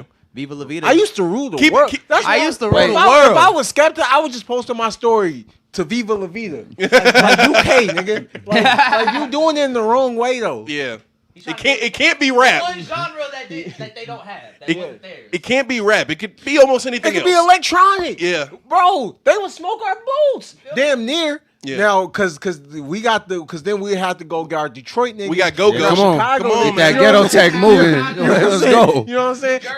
But them UK Man, Jersey. them UK niggas, it would be a real battle, bro. And I don't know if we will win that one, bro. You know what I'm saying? If it's electronic, or if it's rock, or if it's hella shit. Now we got them on rock, bro. Come on, man. Chuck I Berry. don't know, bro. All the niggas that are popular, or the niggas from the '60s that are popular, like the bands, they were all biting Motown shit. But bro, they went and made some really good shit with that, bro. I know, but they did. But Sid the Vicious. originals though. But they went and made some. They went and did some really good They shit. definitely took that shit further. I ain't gonna. I'm always gonna be pro-black over Is I stealing. would have to, and I get it, bro. But I got ears, my nigga. Cause I was one of them niggas, bro. I hated the Beatles just because I thought that's what I was supposed Hell to no, do. man. One You day, can't hate the Beatles. One day, I really sat and listened to them niggas. Like, nah, bro. What album was it? It was Sgt. Pepper's, cause Sgt. Pepper's was the one that was 13. It was concise. Yeah. And I just sat and I locked in with them niggas, and I'm like, man, I ain't gonna lie, these niggas about to bring me to tears, bro. Yeah. Shit, the Blur, the Gorillas is UK niggas. Yeah, Yep. Yeah, Black Gorillas they count. Shout out to Damon. Oasis. Yeah, I'm not Oasis. saying that they clear us though. I'm not saying that they clear us. I'm just saying, see how we having that discussion? Yeah, it's a discussion. Yeah, but hip With hop, rap, though, we nah. not doing that. There's no discussion. We to not be had. doing that. Yeah. No other countries beating But American hip But hop. facts, UK got Medici though, and man, I ain't gonna lie, I don't know, man, if it's an American producer who on some hip hop shit could go beat for beat with my bro. He know better than I. Listen, No, you know too. I know. You know too. Yeah, but I'm like, you know, like you are the hip hop guy. Medici, yeah, UK You do got gonna say- Medici right now. He's the guy. Hip-hop. But hey, he's producing. He went and got some American rappers and some American. You know what I'm saying? Cause Some niggas. because we do this shit.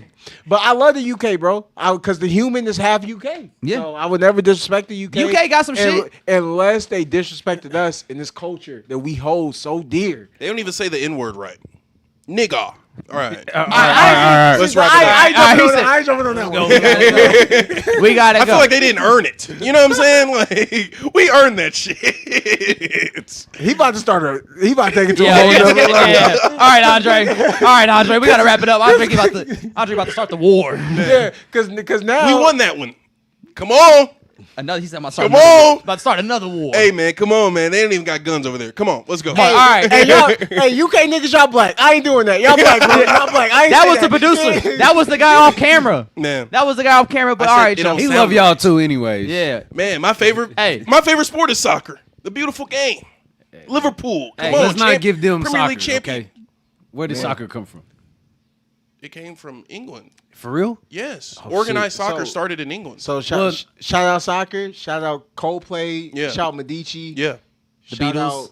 Shout out the Beatles. Yeah. And that's it. All right. And Sting.